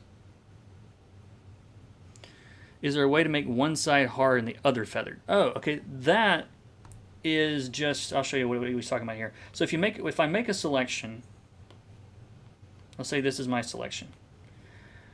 It's hard edges all the way around. What I do is I'll get a soft brush, and you can see it on the screen. I will basically only color with the edge of the brush, okay? I'm not bringing the whole brush over the entire thing. I'm letting the brush gradient sort of make that soft edge. If that makes sense. So it's not that one edge is literally softer, it's just, it looks that way. Holy blank, mine looks like I actually know how to color. Congrats, Lasher. Ooh, I see. That's a nice tip. Yeah, that's an important one.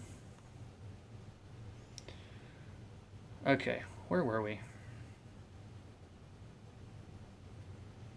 right, let's go ahead and get this background in here before we do. It's the only thing we're going to use this mint green for. So going back to that overlay layer we made earlier. I'm going to do this in overlay mode. Big soft brush, and basically just along the bottom.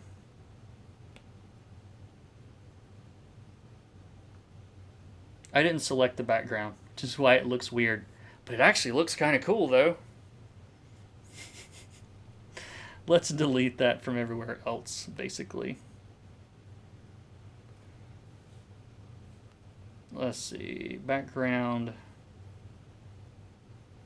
Did I do that right? Invert the background.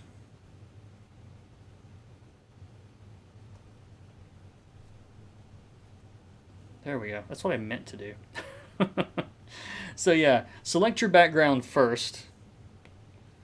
There's a layer for that if you want. And put this behind everything. You can do it that way, or you can do it an overlay layer on top. Either way.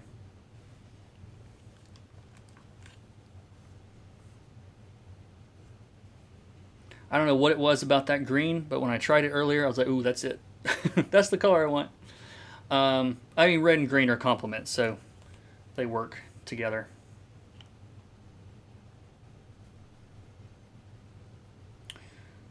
And I think we're about ready to polish this off. So still on just selecting the character itself, like her hair and skin, select all that stuff. And this is still an overlay layer. I'm going to go a little orange, a little yellow, whatever that is. I'm going to try that. And just kind of near the top.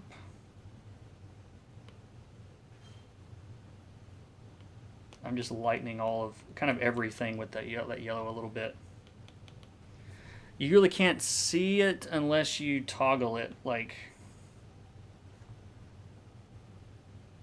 here you can see it's kind of oranging up everything a little bit. Might be a little much, but we can tone it down later.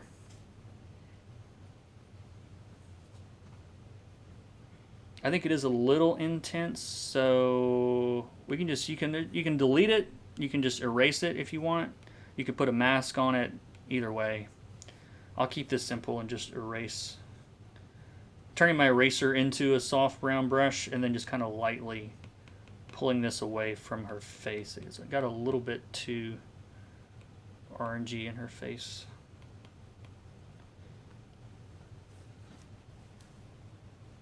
Yep. And then same thing from the bottom. I'm still in an overlay layer. I'm going to kind of pick a...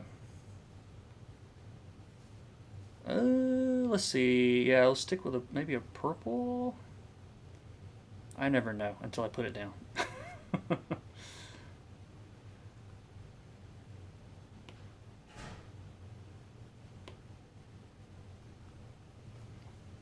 We'll see if this survives CMYK or not in Photoshop here in a second. But again, it's just kind of... Here you can see it. Here's what I did on the overlay layer. So big, soft, fuzzy at the bottom, orange at the top, green in the background. That's all there is to that, actually.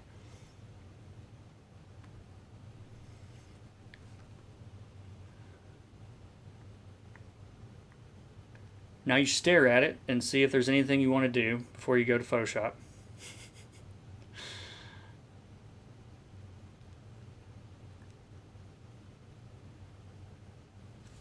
All right, how are we doing on time? We're all right at 2 hours. Boy, I'm getting close. All right, so I'm gonna hide my screen for a second while I get Photoshop going, because I don't know what's gonna happen. While I'm doing this, I'll be happy to take questions. Glasses, yes, glasses. Let's do something with the glasses. I'm not doing a whole lot with the glasses because I don't want to hide her eyes. But we'll do glasses, and we'll do... Someone else just said something. The line work staying black? Probably not. I'm going to try something. I'm going to try a deep dark red, purple, brown, somewhere in there. I think it'll look cool. Alright, so let's go ahead and I'm going to share this. Now, the other thing I like about File Browser, if you use this on an iPad, is you can copy just, like I can export File Browser right into, you know, the file on my desktop the exact location that I want it to go. So there's no like transfer time or whatever, like it actually writes straight to my desktop. So all I got to do is go to Photoshop and open it, and it's done. There, you guys can see this part, I think. But yeah, this just copies into the... this is actually just the time it takes to send it over the network, which is not very long. And then once that is done, we can close this window. And bear with me a second here.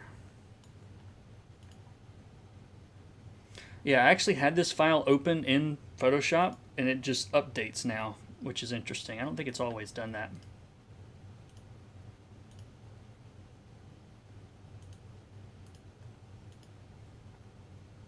Okay, and let's do this.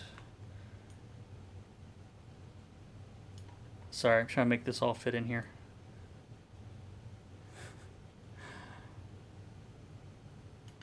There we go. I've kind of got Photoshop squashed a little bit, but it's fine. Okay, let me get this out of the way and change tablets and all that stuff. It did just take a second.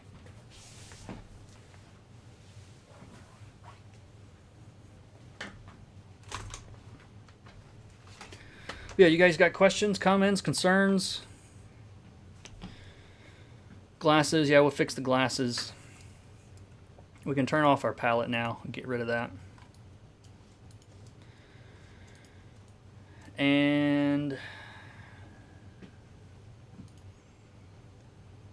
yeah, I think you guys are actually seeing it more like I've been seeing it now. So it might look a little less saturated than it did before.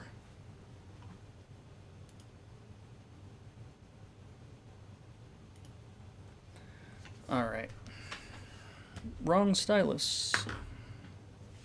So you guys feel like this was helpful? Did you enjoy this? Is this like a huge waste of time or anywhere in between? Let me know, because I like this stuff. Yeah, it's definitely. Let's see. What do I want to do here? Absolutely. Okay, good. This has been awesome. High watermark. Cool. Now for this, so for the actual coloring part, that's pretty much how I do things.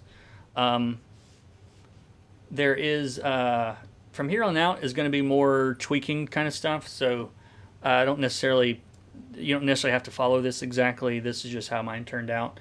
I know my monitor here is color calibrated and it's accurate, and so I want it to look good there, and make sure that I like what I see there. So yeah, there's a little bit of a shift going to CMYK, but not much. I think I want the darks to be a little bit darker, and I want the brights to be a little bit brighter. So I want to just try something real quick. I don't know if this is going to work. I'm going to duplicate this skin light layer.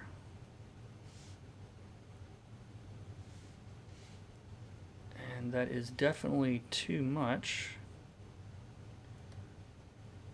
So let's turn that down.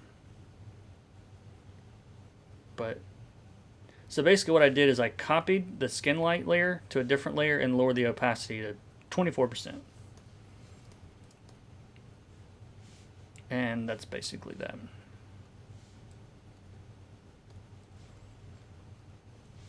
And I want to try darkening.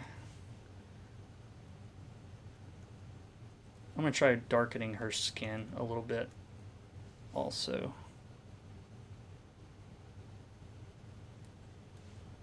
Yeah, I wanted a little bit more contrast there. So all I did was open up hue saturation and lowered the lightness of the skin by 20-ish.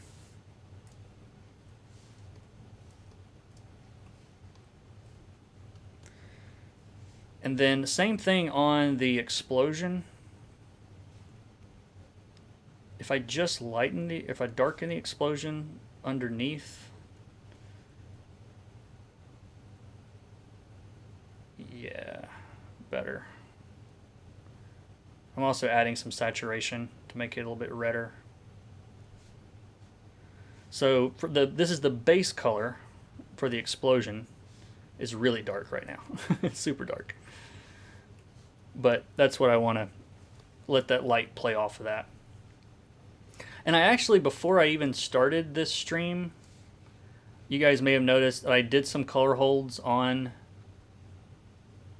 the actual color holds, what they call when you change the color of the lines. I changed those to make them red. They're a little too light though, so I'm going to go to that holds layer and also lower the saturation on that, or lower the brightness on that a little bit, so that it's not like completely blending with the red. Although with this, I think blending with the red is not really that big of a deal. I kind of like it. So yeah, I just darkened and saturated those holds a little bit, the color holds layer, so they're a little bit darker too.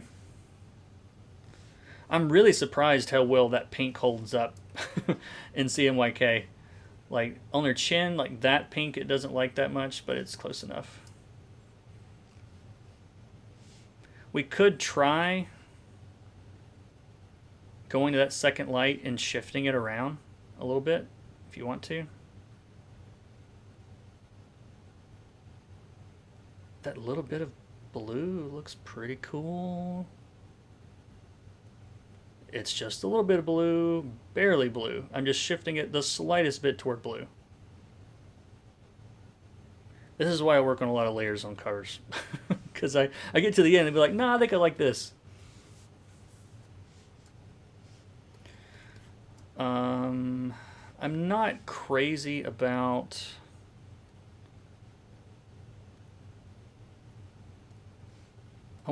I don't like the blender in Photoshop. I might put this back into Procreate, but I'm blending this bright light a little bit more here. The one that I added on the sides of the nose. I'm just blending a little bit more. It looked weird. Same thing here. That's the smudge tool or whatever.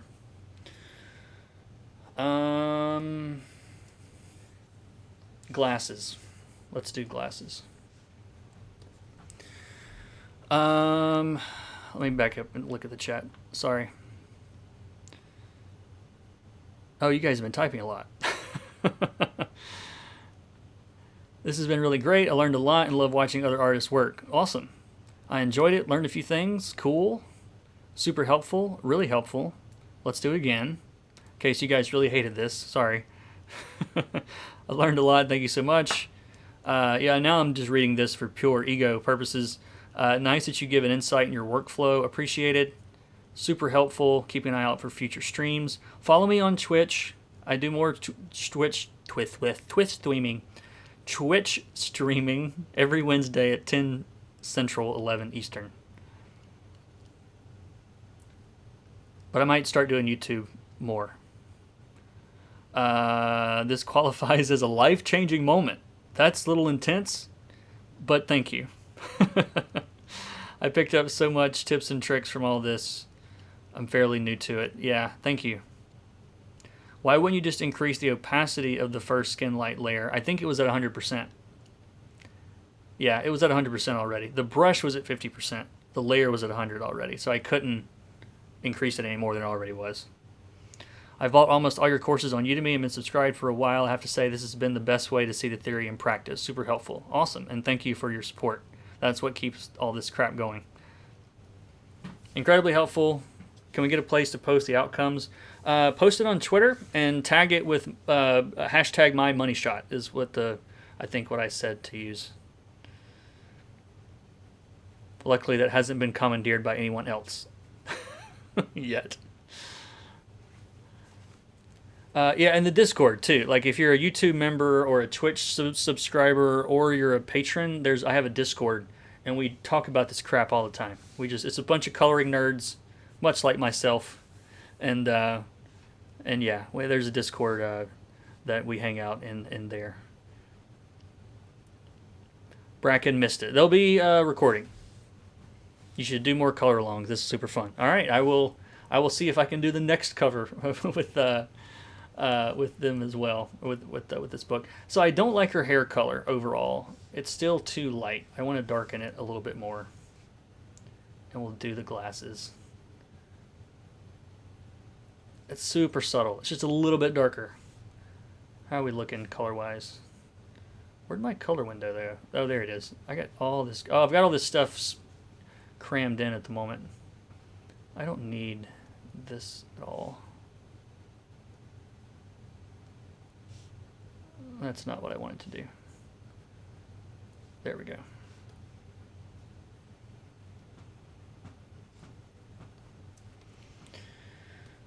You know what we didn't do that we need to do is add a little bit of this purple to her hair in the shadows where her hair goes.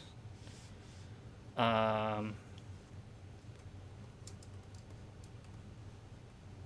am I not? What is going on? Oh, there we go. That's too bright.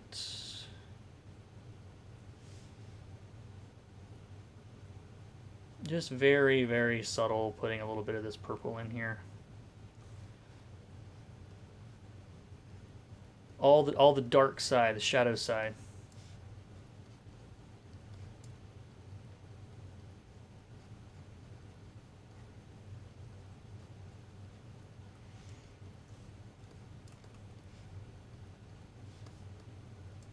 Yeah, that's looking better.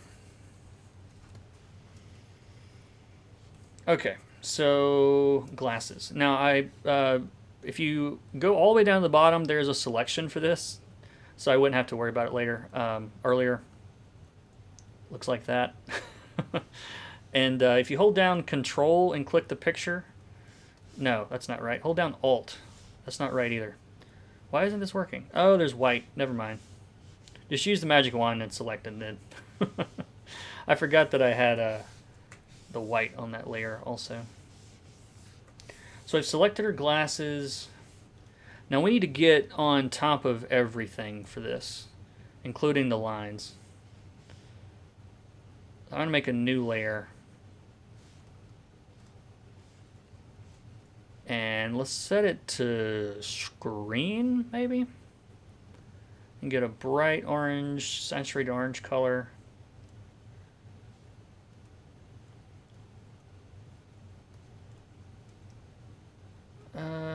Do we need to have this?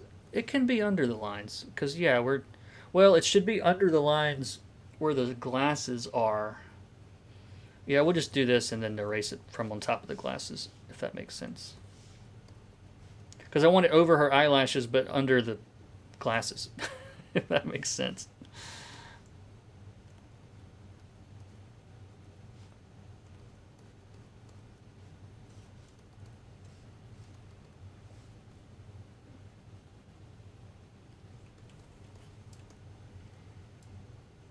Yeah, I'm gonna keep this really subtle. I don't really want to go too crazy with this. And then I'm actually just going to select the inks and erase it from the glasses.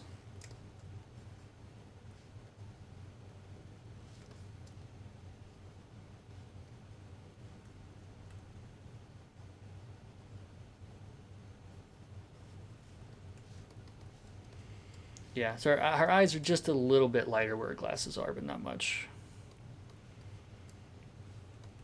And we could actually probably do like a... I guess it depends on the type of glasses she's wearing. I just want to see what this looks like. I might not keep it.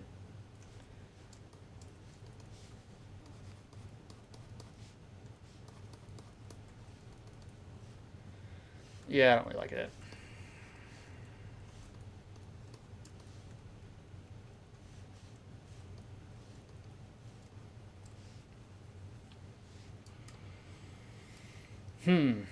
I think we're about done, guys. What do you think? I feel like, I don't know, now that I'm looking at it, I think I want a brighter glow.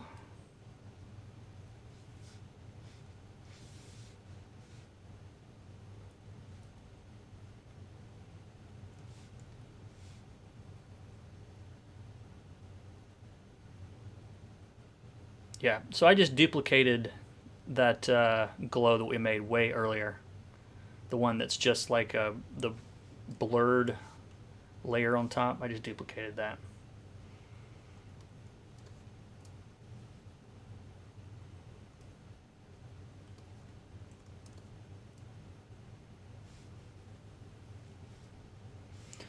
All right, and let's see. Discord is super cool. Thank you.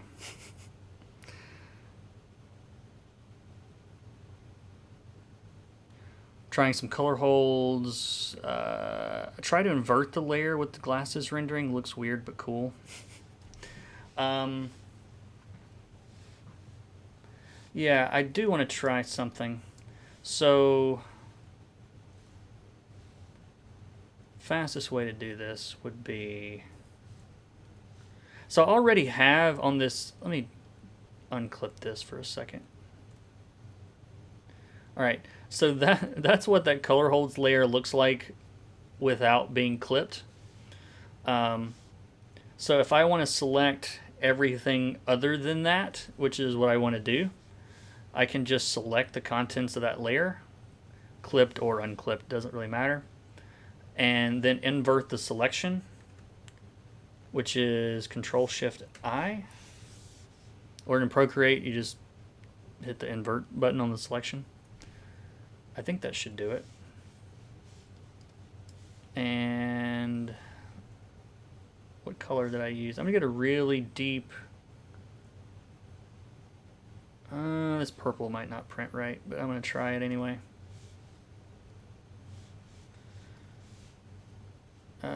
Too light. We killed it. We killed it. So I'm just gonna darken it some.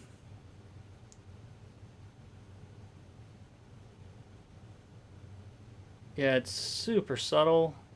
It's just not quite black. So if we look at the color up close, I mean, it's like super deep dark purple. But I think that it does what I want it to do, which was kind of wash everything out a little bit.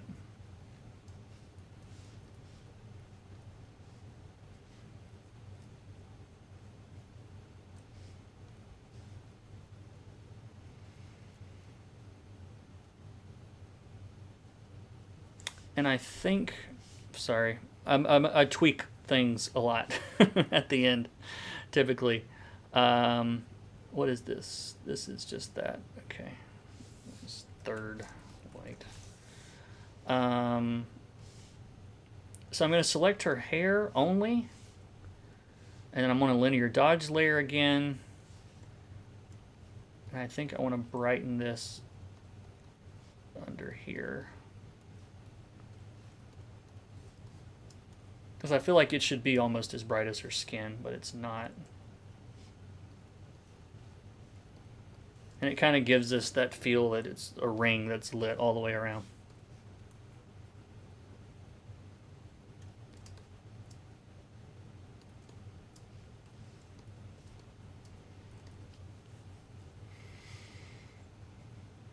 I think I like it.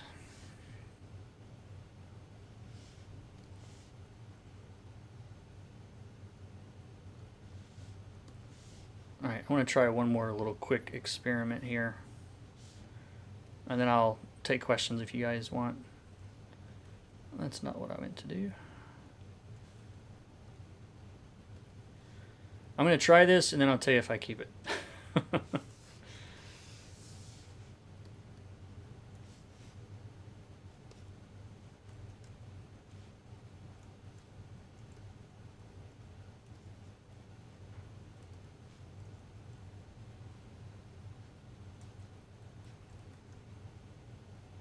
Yeah, I think I am going to keep it. Alright, so all I did on this overlay layer, I took this blue.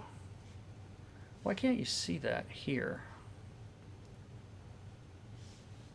I wonder. That is weird. Maybe if we make the background... No, white or black makes no difference.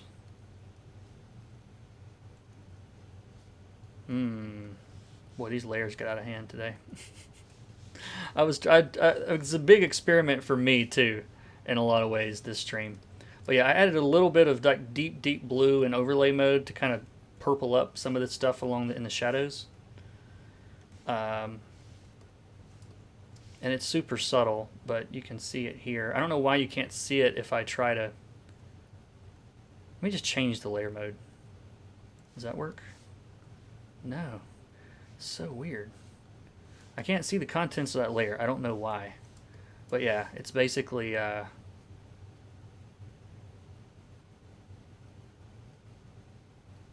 guys can see where it is. Underneath her, here, let's do this. I don't know why you can't, I don't know why it's not showing up separately. But I kind of just put blue here in these areas. Okay, underneath the hair.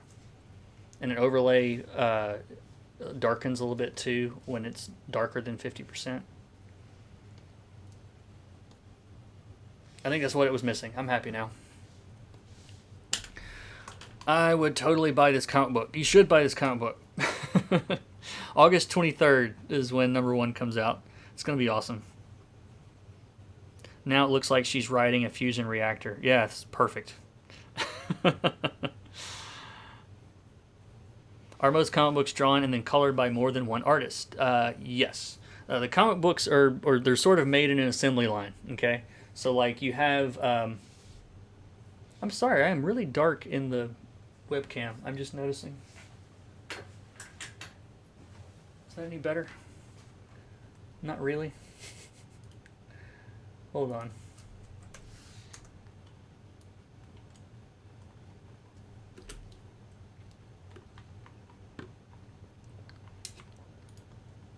That's a little bit better. I just opened up a white window on my other monitor.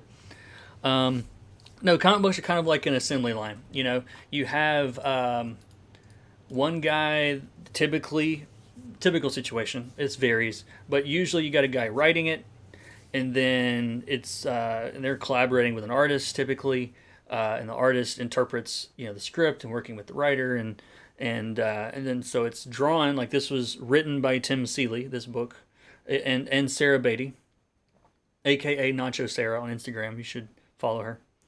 Then it's sent to an artist. The artist draws it. Then it's sent to the colorist. The colorist colors. And then it's still not done. There's a guy that does the lettering also. The letterer. Almost said letterist. But yeah, so it's a whole team thing. You're so dark. Are you from the DC universe?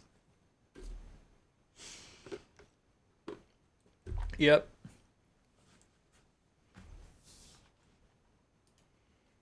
So yeah, I would love to see what you guys have created here. If you're in the Discord, you can post them in the Show Off Your Work channel in the Discord. And if you're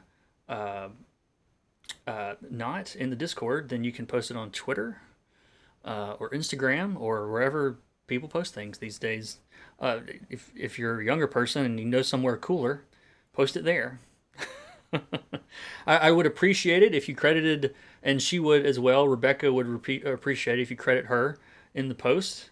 Her name is up there at the top left, and yeah.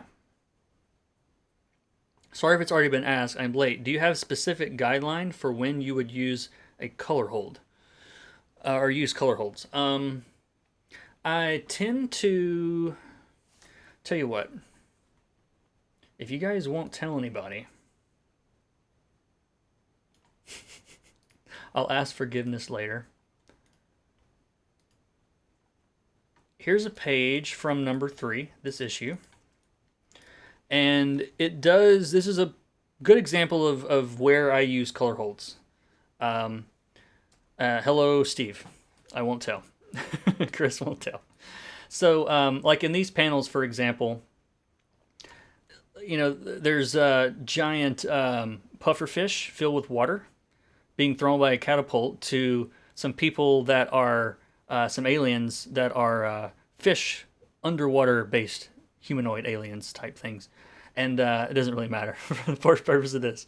But you'll notice how much lighter the lines are on this guy because it's further away. You've got a lot of atmosphere in between, where the camera is and where that is. And, go outside or look at some pictures. If you Google like Smoky Mountains, like those are the mountain ranges pretty close to us. They call them Smoky Mountains because it's hazy and everything, and they get bluer and less contrasty the further away that they get. That's called atmospheric perspective. That's the fancy word for it. But basically, all the air particles that are in the air are catching some of that light. And so the further away things are, they tend to get less contrasty and lighter generally, or darker if it's dark outside. So like here in this panel, you can see that it starts off like these lines are really dark. Even the colors are darker up front, and then as it goes back, it's getting lighter and lighter, and the color holds are lighter. So I like to use it as a way to create depth is one way. You see it a lot in special effects and lightning and things like that. You can see that here on this panel. You know, this guy, all these lines are black. And then way off here in the background, there's some light brown. The lines, anyway, are all light brown. So, and I even, on these three catapults, you can see that they're actually lighter as they go back, you know? And that's something you can cheat with in comics quite a bit because, I mean, even like from one side of the room to the other, you can have atmospheric perspective, you know? In this last panel, you know, you got all this stuff way off in the distance. It's all much lighter than what you're seeing up front. It's a really easy, quick way to make color holds. A reason to use color holds. Now that is a beautiful comic book page. Thank you. I live near the Smokies too. I'm not really near them. I'm like 7 hours from them, but that's the closest mountain range that we have. This page looks beautiful. OMG. Awesome. All the pages look pretty good, I think, if I may say so myself. I'm really happy with this book. Rebekah's art is unreal. Like, I had to get better. I had to get better, like, just to keep up with Rebekah. Like, I had to, like, level up. Because all the pages look like this, you know? I think I'm just going to pay people to color my book. This looks hard. There is a lot more to coloring than most people realize. Like, people think, oh, I'm just going to color it myself. Stay in the lines. Who cares? Like, it's Photoshop. It's easy. Like, it's so not the case. Like, coloring is, and I'm going to wrap this up pretty soon. We're a little longer than I anticipated. I'll give you the best advice I can give you. Generally speaking, for coloring, if anyone here that is interested in coloring, it is all a battle of contrast. Like, everything that you do is all about values and contrast. All of it. Like, I can't state that enough. Because, like, for example, you know, there's darker colors against this light background creates a lot of contrast where all these hands are, you know. The guy that's off in the background, there's less contrast, you know, because it's further away. But there's still contrast between the color of him and the sky. You know, you wouldn't want to lose that contrast. Same thing here. You go into like into this panel. This guy is darker. The highlights are brighter. The shadows are darker because there's more contrast there. And that's where your eye is drawn because the contrast is higher. These guys back here, you'd barely notice, you know, if you didn't just look over there. They're a whole lot lighter. The lighting is not as intense. The shadows aren't as intense. You can see these backgrounds. You get really close, you can see that this is just me messing about with a little bit lighter brush. You can even see the brush trail if you look close enough. You can kind of see it kind of went around here and looped around. It's, you know, I'm basically hinting at light that's there. I'm not doing a bunch of detail. And people think contrast and think in terms of light and dark, but you've got contrast between hues, you know, saturated tones and desaturated tones. Typically, the background is less saturated. You'll see that all over this page. There's contrast in detail. Like, there's more detail on these people I want you to focus on than the detail in the background. You know, like, you get close to this guy, you can see there's a whole lot going on. A lot of different colors, a lot of different variables, a little bit darker, a little bit lighter, kind of all over the place. But when you look at the background, you know, it's just one color slapped on there. And when you back off of it, it looks cool. It looks like you worked a lot harder than you did, you know. But it's all about controlling contrast and the color temperature, cool versus warm. That's what it's all about. Color theory takes a lifetime to learn. Even on your deathbed, you'll still be saying, "Oh yeah, yeah, definitely." And I'm the same way. I've been doing this. I've only been coloring professionally for about 6 or 7 years, and there's still tons and tons of stuff I pick up on all the time. Let's see. I learned color theory from Itten. Nope, don't know them. How much of the book are you doing in Procreate? Almost all of it. All the rendering is done in Procreate. The only thing, what you guys saw me do today is what I do on this book. This is all Procreate. The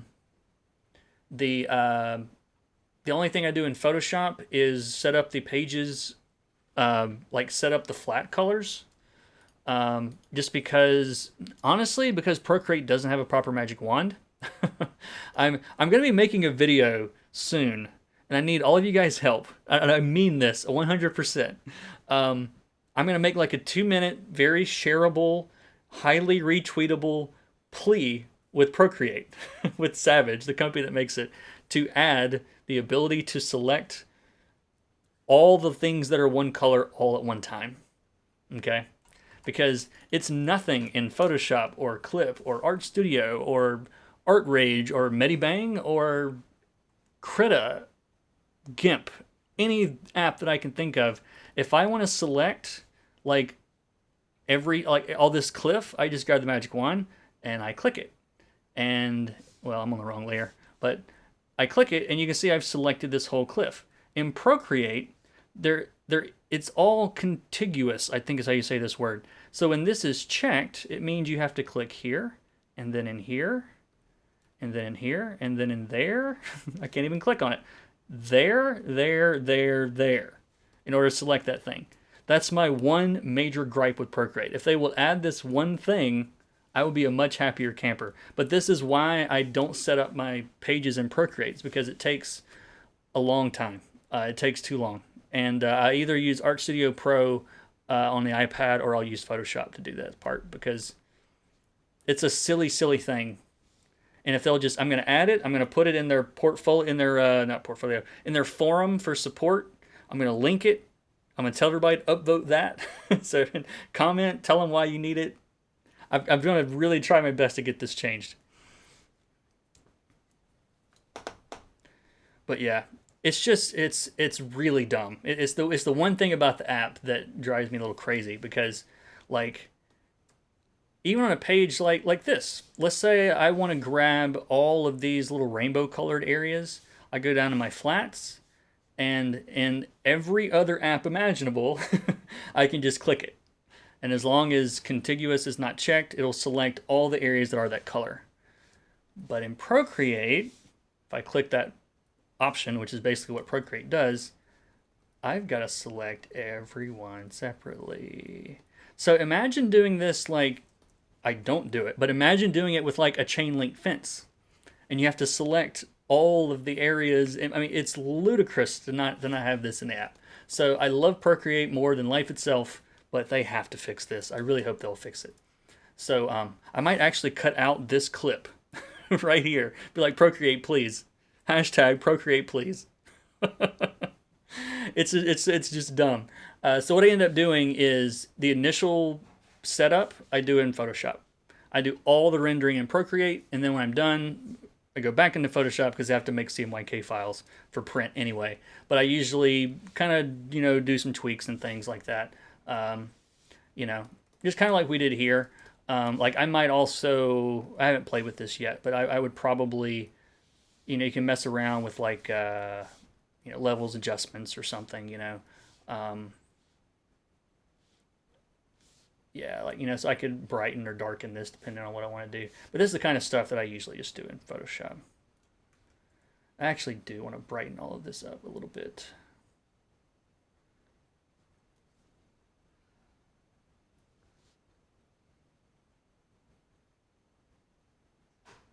There we go.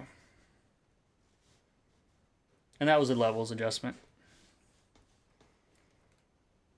And then I'm toggling Control or Command Y to look at it in CMYK. It really doesn't make a whole lot of difference, so that's kind of what I want. But this has gone on 2.5 hours. I was I was pretty close saying I'd be done in 2. Um, anyway, that needs an amendment fast. I'm with you, man. I got to put this video together soon.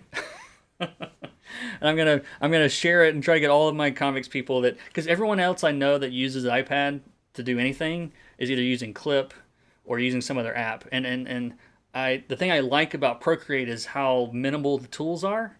There's not a jillion things to do. There's like 4 tools, you know. I like that. It's more fun to me to not have like a jillion things to adjust, you know, while I'm working. But it's the one thing that prevents me from being able to just work in Procreate. So yeah, I'm gonna try for that, and all you guys can help me retweet and share and all of that. We can try to make it happen. I'm just gonna bug the crap out of them until it does. See if it works. Not really, not gonna bug them, but I want to try. Anyway, so I'm gonna send this over to the team and see what they think about it. Thanks, Snake. I see that. You guys crack me up. All right, so last call for questions. Anything pressing? Anything you want to know before I shut this down? Last call. Going once. This has been really fun. I enjoyed it. If you want to, I've got an app that tracks it. I have 221 videos on YouTube. Something like that. I'm almost at 225 soon. And watch the newer stuff. I've been on here YouTube forever. There's a lot of old crap videos, but I got lots and lots of tutorials on storytelling and being a color storyteller, and lots of tricks and tips and all that stuff. So be sure to watch those. I mean, most of you guys watching, I'm assuming, know all of this, but in case there's any new people that have wandered in by accident, like, what is this guy doing? What's going on? Let's do it again sometime. So Keeper's in. Thank you for the YouTube membership, by the way, Keeper. He is currently at the wood level.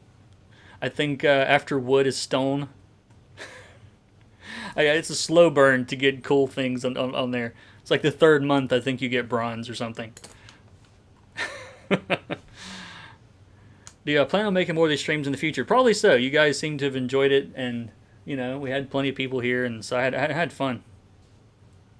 Will I do more how not to color comics videos in the near future? I probably should. Yeah, there's always plenty of things not to do. So yeah, I mean, in a month or so, I'll be doing the next cover. So I mean, I'll see if we can maybe do that. This one was just particularly good because it's so simple. You know, there's really only hair, skin, explosion. Like, that's why I was like, this we can do quickly, you know. So anyway, who knows? I might send this and they're like, oh man, this stinks. You got to redo it. No, I don't think so. But are you by any chance interested in coloring something from your fans? Like a bunch of us send you stuff and you pick something you're interested in coloring. I have enough to color these days, but I appreciate the offer. But I don't know. Maybe. I won't rule it out. But I've got like a stack of stuff that I want to color still for Twitch and maybe future streams here. I don't know. We'll see. Feels bad, man. I'm sorry, man. I've got lots of deadlines and it's pretty crazy. So yeah, I've got no shortage of things to do at the moment.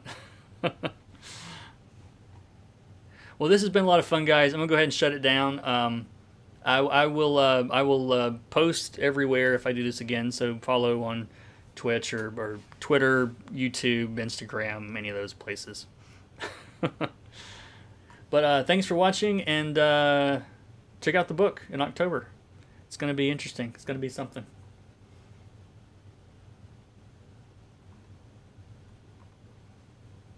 Yes, thank you all. Thanks for coming by. Now to awkwardly end it.